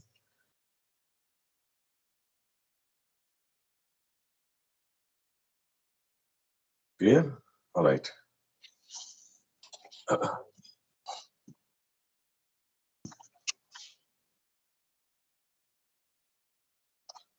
right. Samir, so one is you explain on the weight, right? That particular rack will have 5 kg, and if a material is more than 5 kg, it will not allow you to, I mean, it will search in another rack where it is more than 5 kg and assign that material within that particular rack, right? That capacity also we can add. Yes. Okay. As So of now, so is it only based on capacity it's check, or is it also checks that whether capacity is an additional check. Okay. Capacity, if you want to carry out the capacity check also, that is additional. Okay. But if you just simply wanted to, as of now, I want you guys to understand just the navigation. Okay. Don't put this additional capacity check. Will just follow the navigation. That navigation is your strategy. Okay. So system will not follow the capacity as a primary parameter for the navigation. No. Capacity check, etc. are the additional checks. Okay. So system will follow the strategy. If it is fixed, okay, suppose you are not giving any kind of a capacity here. So in that case, what will happen for this particular rack? Okay, when the system will come and M1, we are just keep on doing the good receipts. So what the system will do, every time it will come to bin number 5, whether it's 100 kg, 200 kg. Okay, I mean material M1, it will not check any kind of a capacity. Okay, if you are getting M1 material, whether it's 100 kg, 200 kg, 1000 kg, system will not check any capacity, and it will be number of good receipt every day for that particular material. It will keep on adding on this rack only. Okay. All right. In that case, system will not go to the another rack fixed bin and the third rack fixed bin. All right. So capacity is an additional check, but if you do not have the capacity, the system will be keep on adding in one bin. It will use the first bin number 5 only. It will not go to 55 or 555. Okay. So that that sequence of the navigation, that doesn't depend on the capacity check. Okay. But yeah, capacity check is one of the parameter. If it is full, then go to the next. Okay. All right. So this is one of the parameter.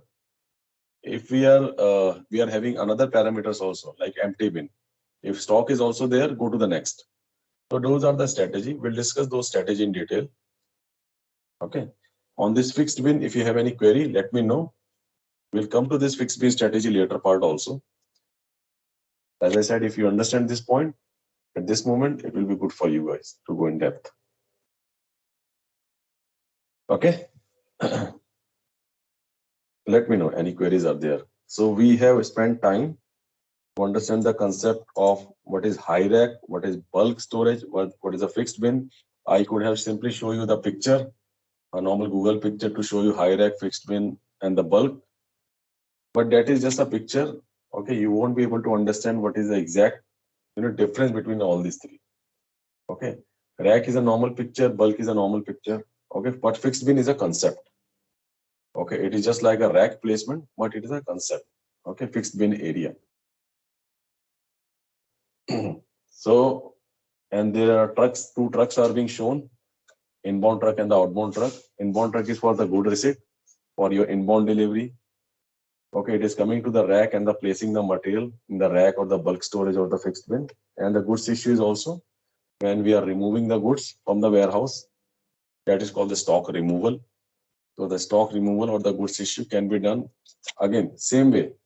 The way the system is placing, same way the system will do the picking also from the racks. Storage type 1, then storage type 2, then storage type 3. But at the time of picking, we do not have any fixed bin concept. Okay. It is not going to pick from a particular fixed bin. Okay. It is only always for the placement only. For the picking, we have another strategy. Last in, first out, first in, first out and all. There we do not have any fixed bin concept. Right? For the, I'm talking about the outbound dispatch. Okay. Fixed bin concept is for the placement inbound. All right. All right.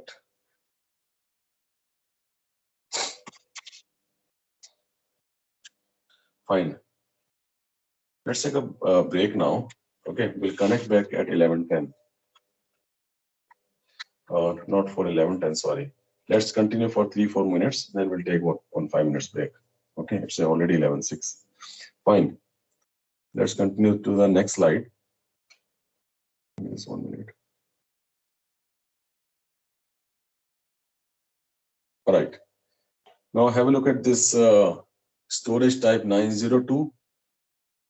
Okay. And 901. It should not be. 1 second. There is some correction I think needed.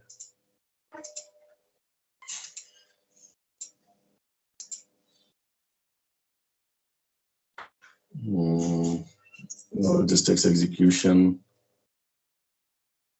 warehouse.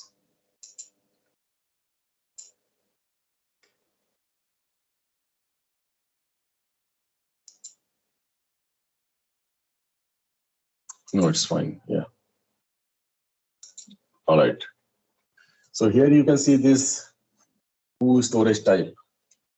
Okay. So I have to tell you first of all what is the storage type. Okay. So any physical space in the warehouse is divided into sections. Physical space. So that is called the storage type. So how? I mean, I just can give you an example, analogy to understand. When you enter your office or your ODC, right? Okay, when you're coming to your office ODC, that time you must have seen some kind of a kind of a hanging what we say kind of a plate will be there, a hanging plate. Okay, where it will be showing, okay, this team is sitting here, like support team is sitting here, backup team is sitting there.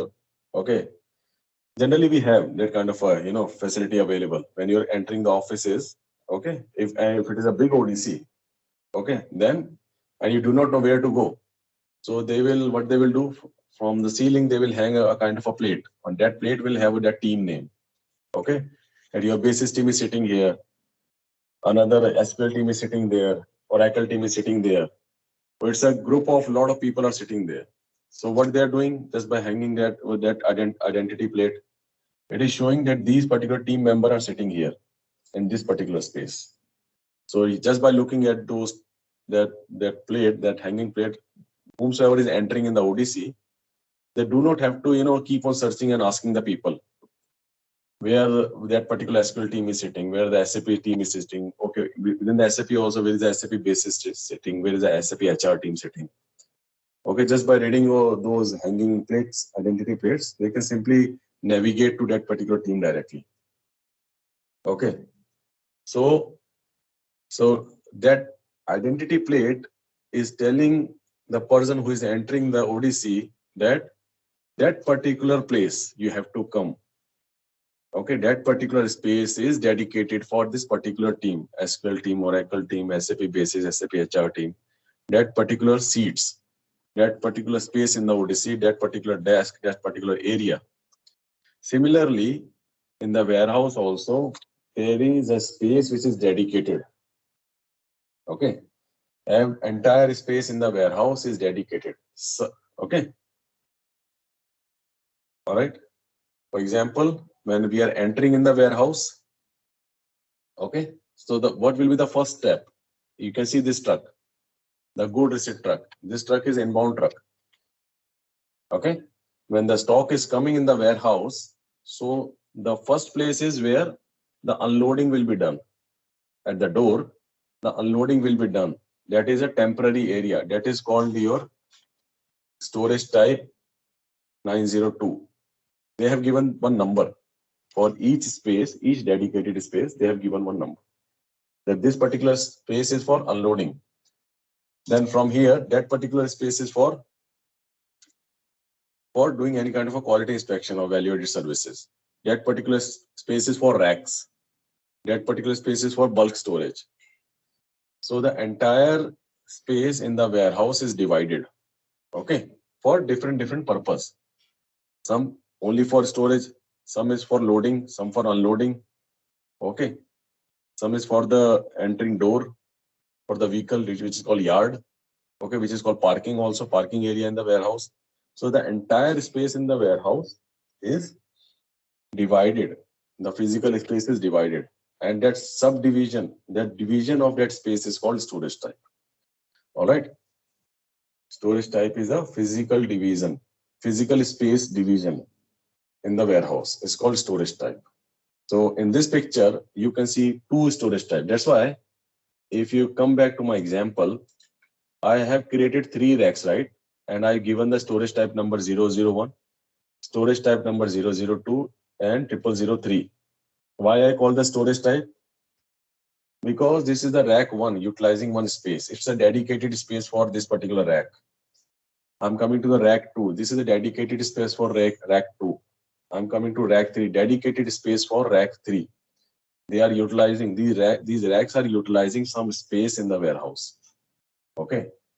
So every dedicated space in the warehouse is given one number. That number is called storage type. Okay. So that's why I given the rack each number. That number is your storage type, and this storage type is the one that you will find in your MM01 also. If you are coming to this org level under the warehouse, you have to give this storage type. Okay, we cannot simply create the warehouse.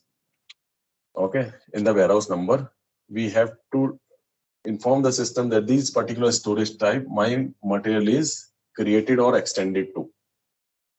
Samir, I have a question. Yeah. Hello. Yeah, please go ahead. Yeah. So what is the difference between a storage location that we have in plant and what will be the difference between storage type then? Because storage type is also location, it's a location within warehouse, and storage location is a location within plant. Is it? Look, storage location concept, if we are comparing with the inventory management, okay, if we are talking about storage location, then storage location is like a godown only. Okay, it's like a godown, but that storage location has some limitations. Okay, there you do not have, first of all, these racks divided. Okay, there it will tell you, okay, M1, okay, 10,000 kg of this material is available. But in your godown, in your storage location also, you will be having some racks or something, right? How will you place? That way only you will place. But the system will not give you the configuration in the storage location, that which rack, which place. No, only one T code, MMBE. That's it. So the system point of view, If you're talking about the physical storage, then obviously you can make a go down.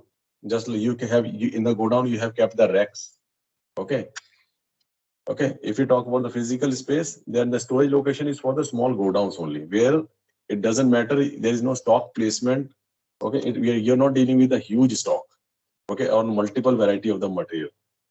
So that we make the storage location where we do not need a lot of we are not dealing with a wide variety of the material. We do not need any kind of product characteristic. We have only single kind of a material. Let's say we are just storing rice, and let's say we are just storing the grain. Only two kind of a material we are just storing, and we are not bothered about their location. We are just interested to know their total kgs. Okay, these many kgs of rice is available, and these many kgs of grains are available. Only two products. So we are not interested on how what kind of a racks position and what kind of the proper lot of processes that we have. We do not need those warehouse processes for such a go down. But in the warehouse, we are dealing with thousands of kind of a material with different product characteristics. Okay, right? So and we need all the warehouse processes to deal such a thousands of material. Okay, with different characteristics, different processes we need. We need the value-added services processes. We need the integration with the PP. All right. So basically, what I want that I got. So it drills down further in a warehouse management, the exact location and bin it is been provided. So it is a micro level navigation to your material. But when you suppose you are in a particular plant, you are producing any engine, right? Engine has a lot many components, correct? correct. So basically now that engine is produced in plant 001, so you are getting multiple materials there, right? So you have pistons, you have O-rings, you have bearings, you have exhaust, you have fans, everything is coming there on storage location. Okay. Now this further, so basically if I want to understand, since this particular engine is producing with many components, many assemblies and sub-assemblies, you are getting those material to your storage location, which is under plant. And that storage location does not have any strategies or nothing. It is just unloading under unrestricted areas or under quality management storage location. Correct?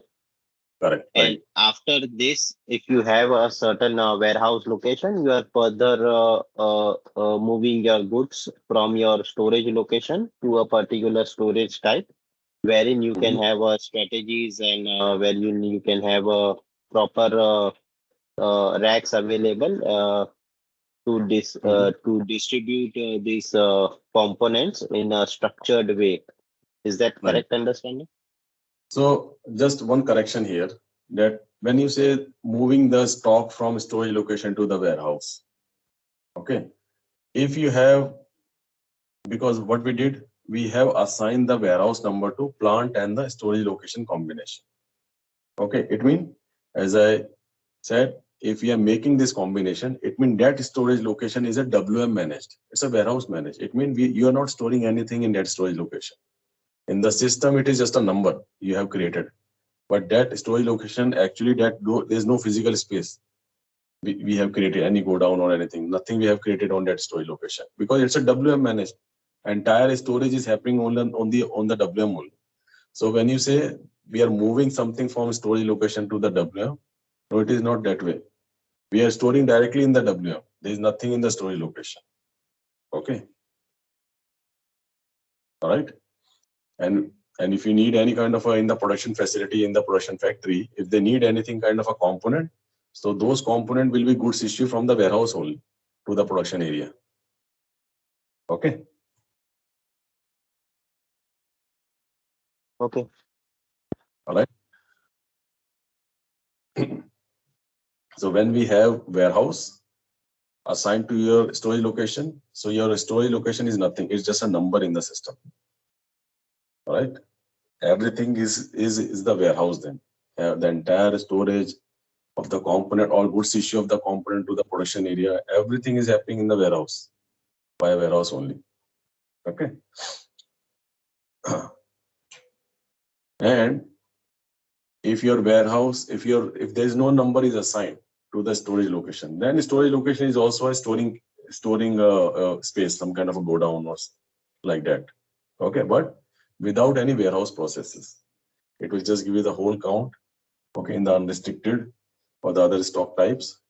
But we will not know where in that go down we have the exact position, because as I said, storage location, inventory, etc. we keep for the small go downs where the things are easy to locate.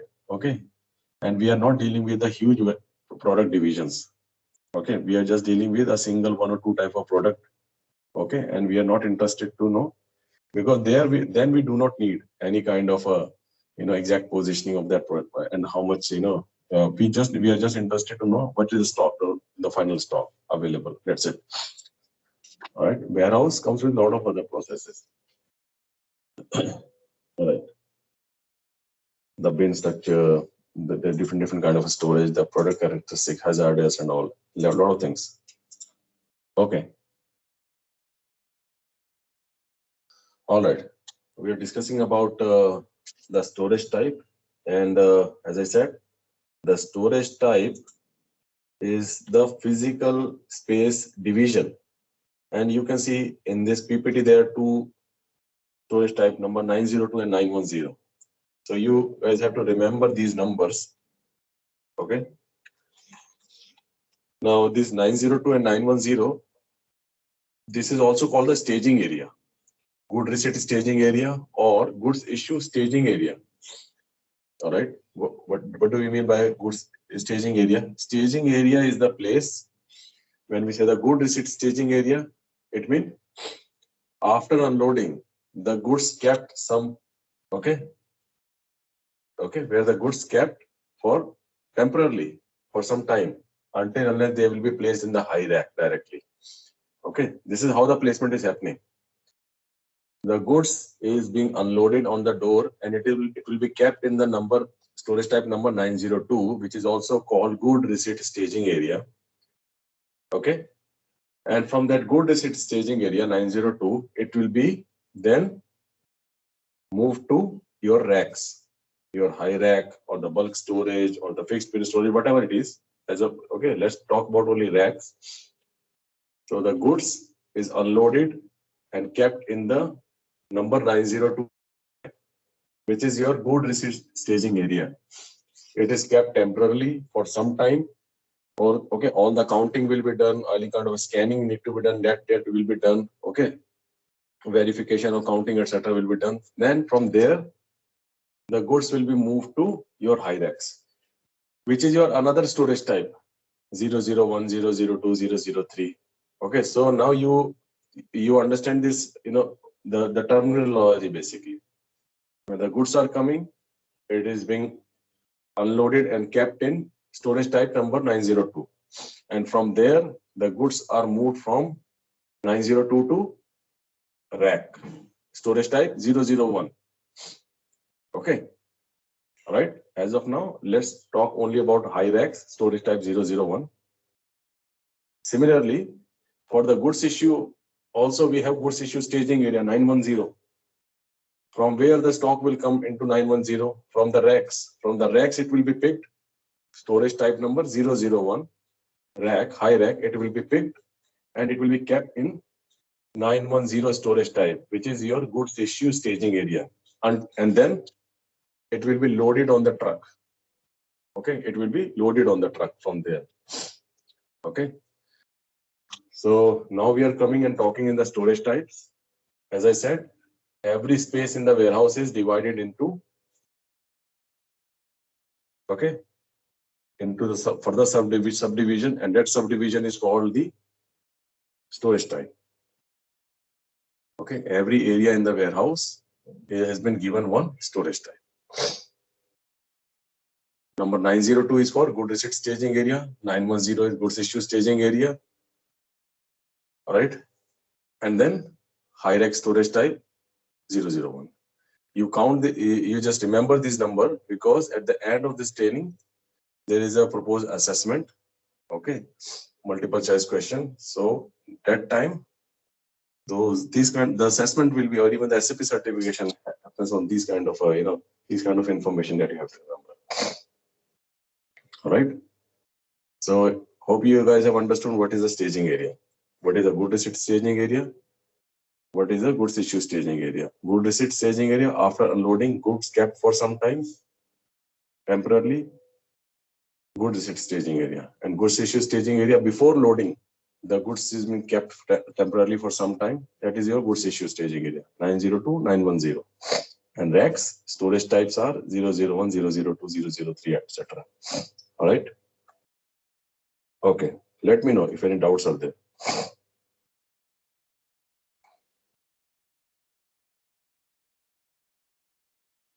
All right. Let's go to the next stage. Okay. Now we have understood the concept of storage type. Okay. It's a space in the warehouse, whether it's a staging area or whether it's a high rack. Okay. These all have been given one storage type number. Now we will come and we'll talk about the storage bins. In this example, you can see there is a bin and there is a storage section. Okay, storage section. Right. Now first let's talk about the storage section, then we'll come to the bin. Okay. You see, this is the entire rack. This is one high rack. Okay. In this high rack, there are two columns. Okay. If you just look at the cursor, which I'm moving, okay. This is the first column. This is your first section. Then your second section. So this vertical division has created two sections. Okay. Two sections. The first section we are calling as a fast moving section. The second section at the back side, okay, that will become our slow moving section, let's say. Okay. So they have, in this PPT, they have kept both as a fast moving, but just to correct it, the first vertical division you understand as a fast moving section, fast moving items, and the back side, the product, that vertical section you refer as a slow moving items or the slow section. Okay. Slow moving item or slow section. Okay. So why we create all these sections? Okay. What is the need of creating these sections? All right. So we have to understand this section is a logical concept. Okay. Like as I said, storage type is an actual physical space. But these sections are not a physical space. These sections are your logical entity, logical understanding we have to develop here to understand the section. Okay. It means the way we are placing the goods. That division is called that. Okay. The logical division, the physical division of the space, the physical space division is called the storage type. And the logical division is called the section. The logical division. What do we mean by the logical division? Physical division we understand. It's very easy to understand. We have the space. Okay, this space at the entry will become staging area. At the exit, it will become staging area for the goods issue. Then the further we have rack 1, rack 2, rack 3. This has become all my storage type and all. Okay. All right. But we have to understand what do we mean by the logical division. Logical division, if you look at these two vertical division, first is the fast moving, second and the back side is the slow moving. It depends on the product. Let's take an example of the apparel, clothes. Okay. Generally, in the summer, we'll have the summer clothes at the front side. So my summer clothes will become fast moving items, fast moving section. In the fast moving section, I will keep the summer cloth and the winter cloth I will keep at the back side of the rack. Okay.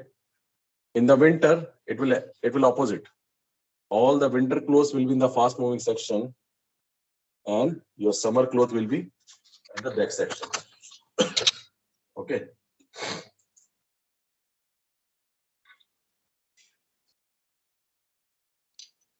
All right.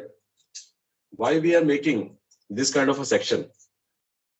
To optimize the picking basically.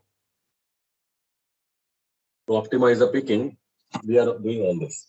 For example, as I said, in the summer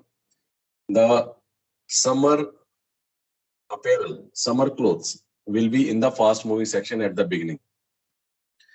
And all your winter clothes will be on the back side in the slow moving section at the back. So there is just one correction in this PPT. Okay.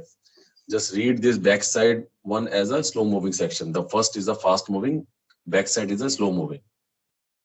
I'm giving an example of summer. In the summer clothes will be the fast moving at the front and the winter clothes will be at the back. Why we kept this logical section? Because in the summer, what the customer will order? They will order the summer clothes, right? Exceptionally, there will be some order for the winter clothes. Okay, if there are people who are traveling to some cold locations out of India, they might be ordering for some winter clothes. But 99% of the order you will get for the summer clothes only.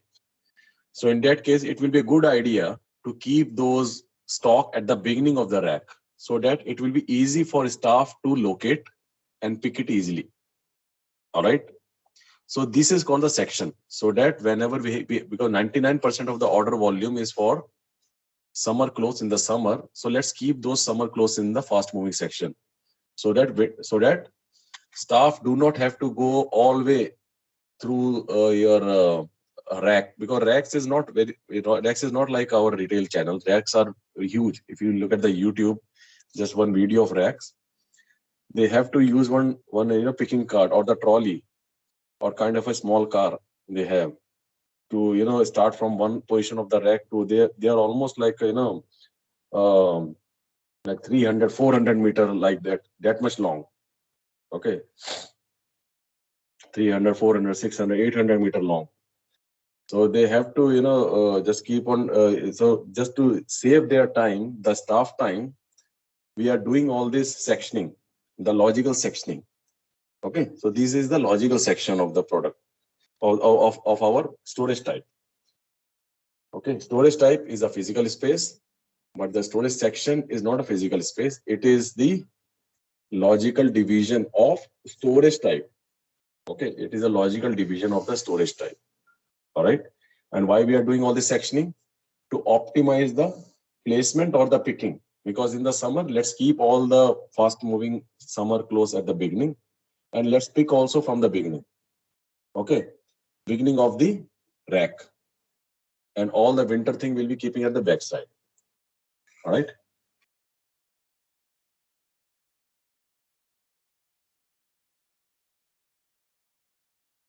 All right. Let me know if you have any doubt understanding this, the concept of this section. Please let me know. Okay. Then we are coming to the concept of bin. So the bin is the coordinate. X, Y, Z coordinate is called the bin. Although in my example which I gave you this example as one box as a one bin in this rack. Okay. But the bin is actually X, Y, Z coordinate. Because as of now, we are just looking at the 2D layout. Okay. We are just looking at the X and Y axis. Just 2D diagram. But let's look at the 3D diagram. Okay. If you look at the 3D diagram, then you have three coordinate, X, Y, Z coordinate.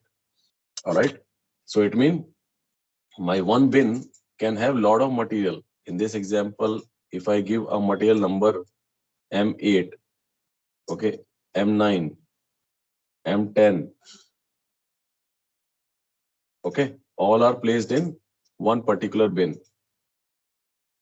But what is the position of M8? It could be possible that material number M8 is there on the back, okay, and just behind it we have M9, and just behind it we have M10.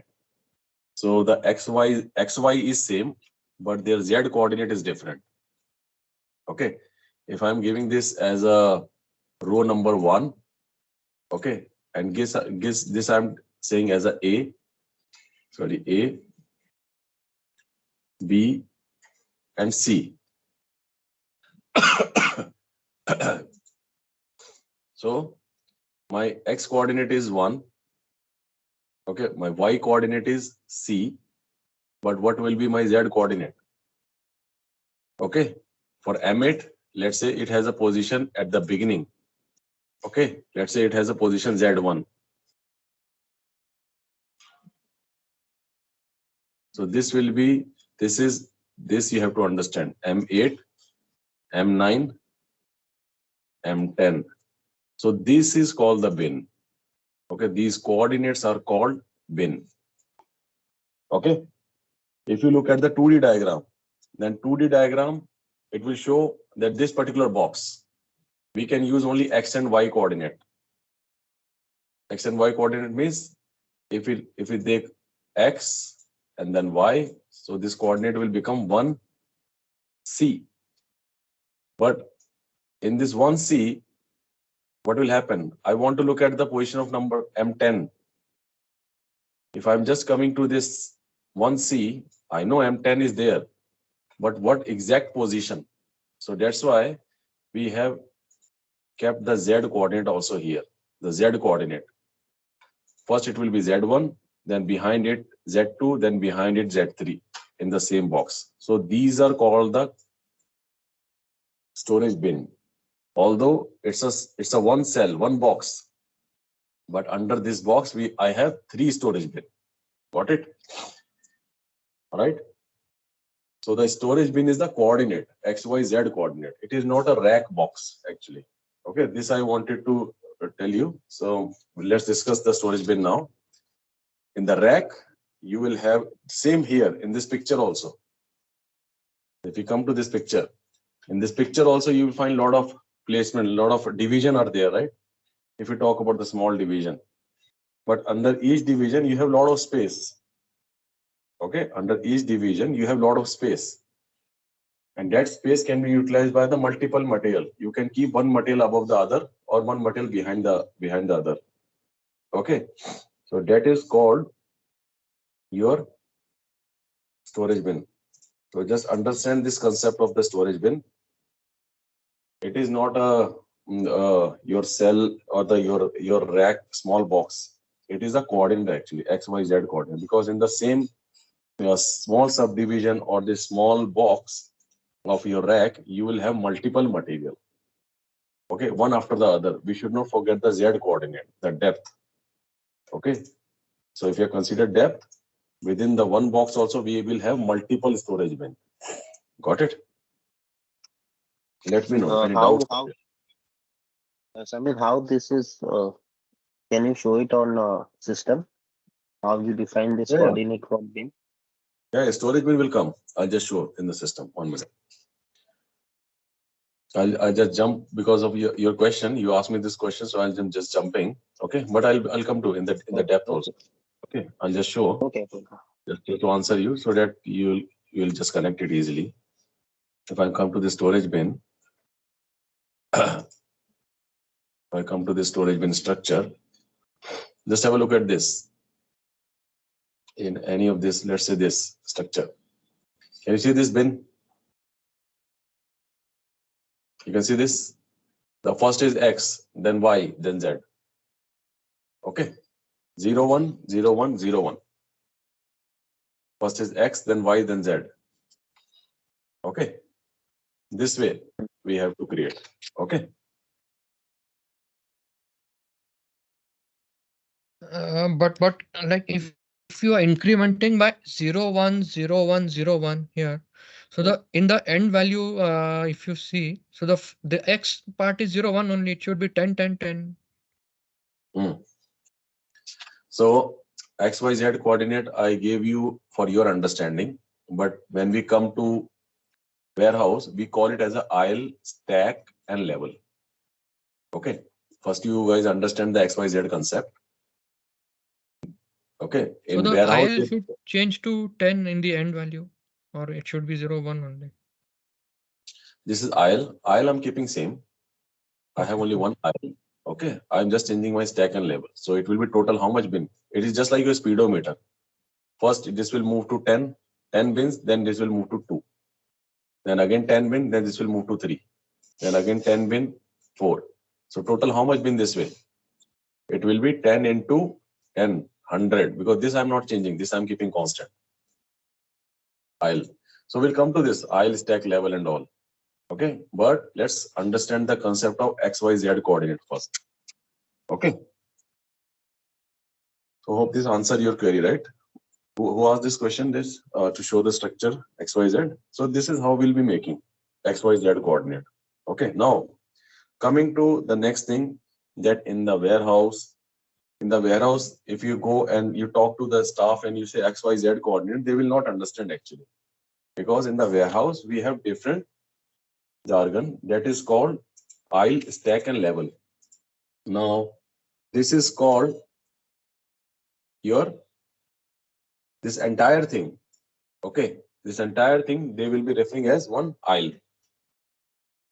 Okay, they'll be referring as one storage type, one aisle. Okay, then in that you have further stack and level. Okay, what is level? This row are your level, and this vertical is your stack. And if you're talking about the depth, then depth will become your aisle. Got it? Depth will become your aisle. All right. Now it depends on, it is not fixed. Huh? Any warehouse can use anyway. Okay, what they have, but this is standard which I'm telling you. Horizontal is your level, vertical is your stack, then depth is your aisle. Okay, depth is the aisle. Okay. So now again, as I said, that the business can have their own terminology also for defining this aisle, stack, level. But we have to understand with the concept of XYZ coordinate. Okay. In the standard, horizontal is level, vertical is your stack, and then depth is your aisle. All right. Okay.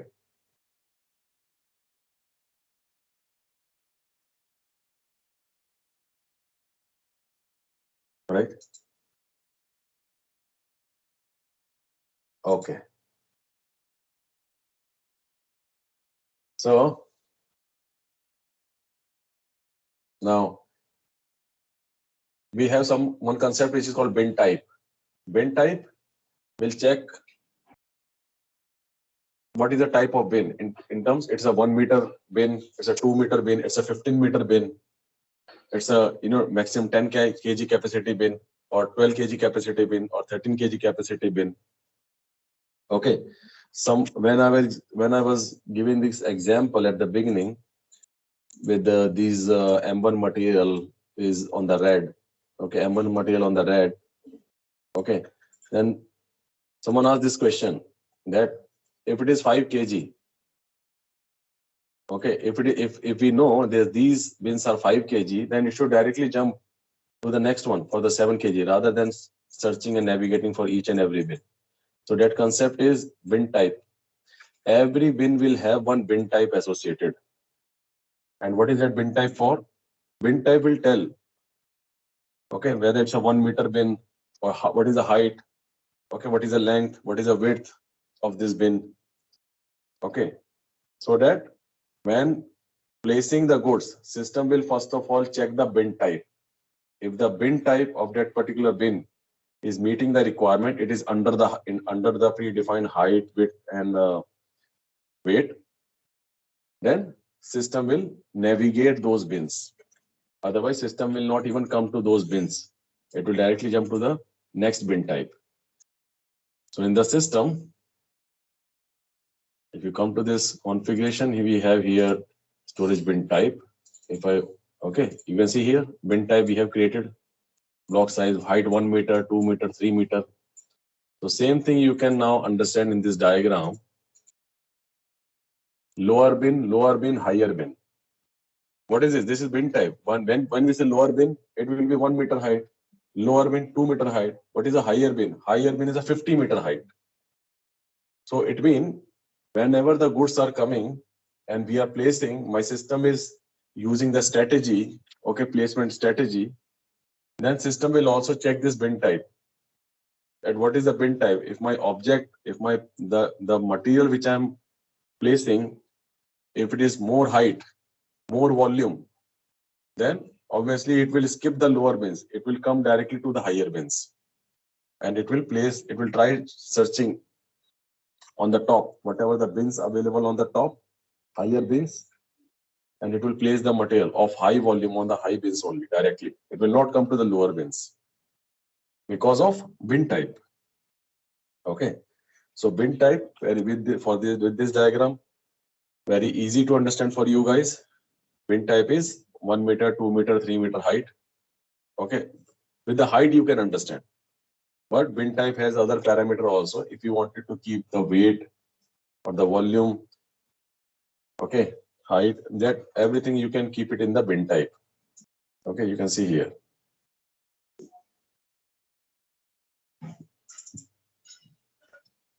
There is a bin type associated and there is a maximum weight. Okay, maximum weight which has been given. And this bin type has been given in this description. The capacity check, etc., will be happening at the bin level.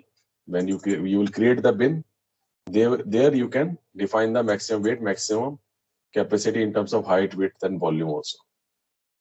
Okay. So bin type with this diagram you can understand easily.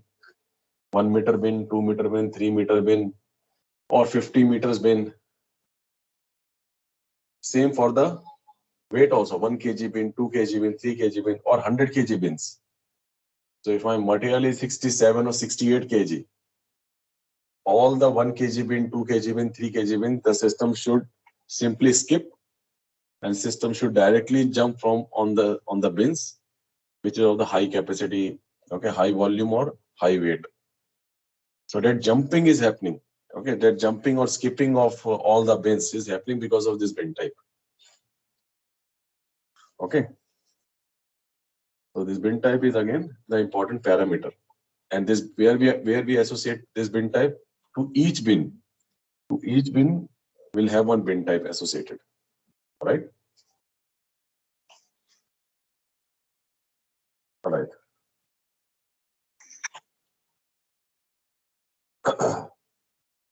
Whatever we are discussing, we are going to see in the system. Today I have created one warehouse number. I assigned that warehouse number to plant and the SOE location combination also. Okay. I show you some of the, MM03, one fixed bin, where we keep the fixed bin that we have discussed. I showed you how the bin structure looks like. But this entire thing we will create. Okay, we will create the master data, we will create the entire structure of the warehouse. Everything we are going to create, and we'll have a look. Okay. Tomorrow we are going to create the entire organization elements, the storage type, okay, and the sections, the bin type, everything we are going to create tomorrow, right? The master data, yeah. So Sami, that will require access to SAP. Oh yeah. We need an access to SAP, so that I think being arranged. Okay, so that you guys can also follow. So what I'll do, I will be, because it's a 40 hours of training program, so I will be doing the hands-on during the training. So expectation from you guys to follow the training recording and do the exercise after training. Okay, and in case if you're stuck somewhere, you can ask next training session. Okay.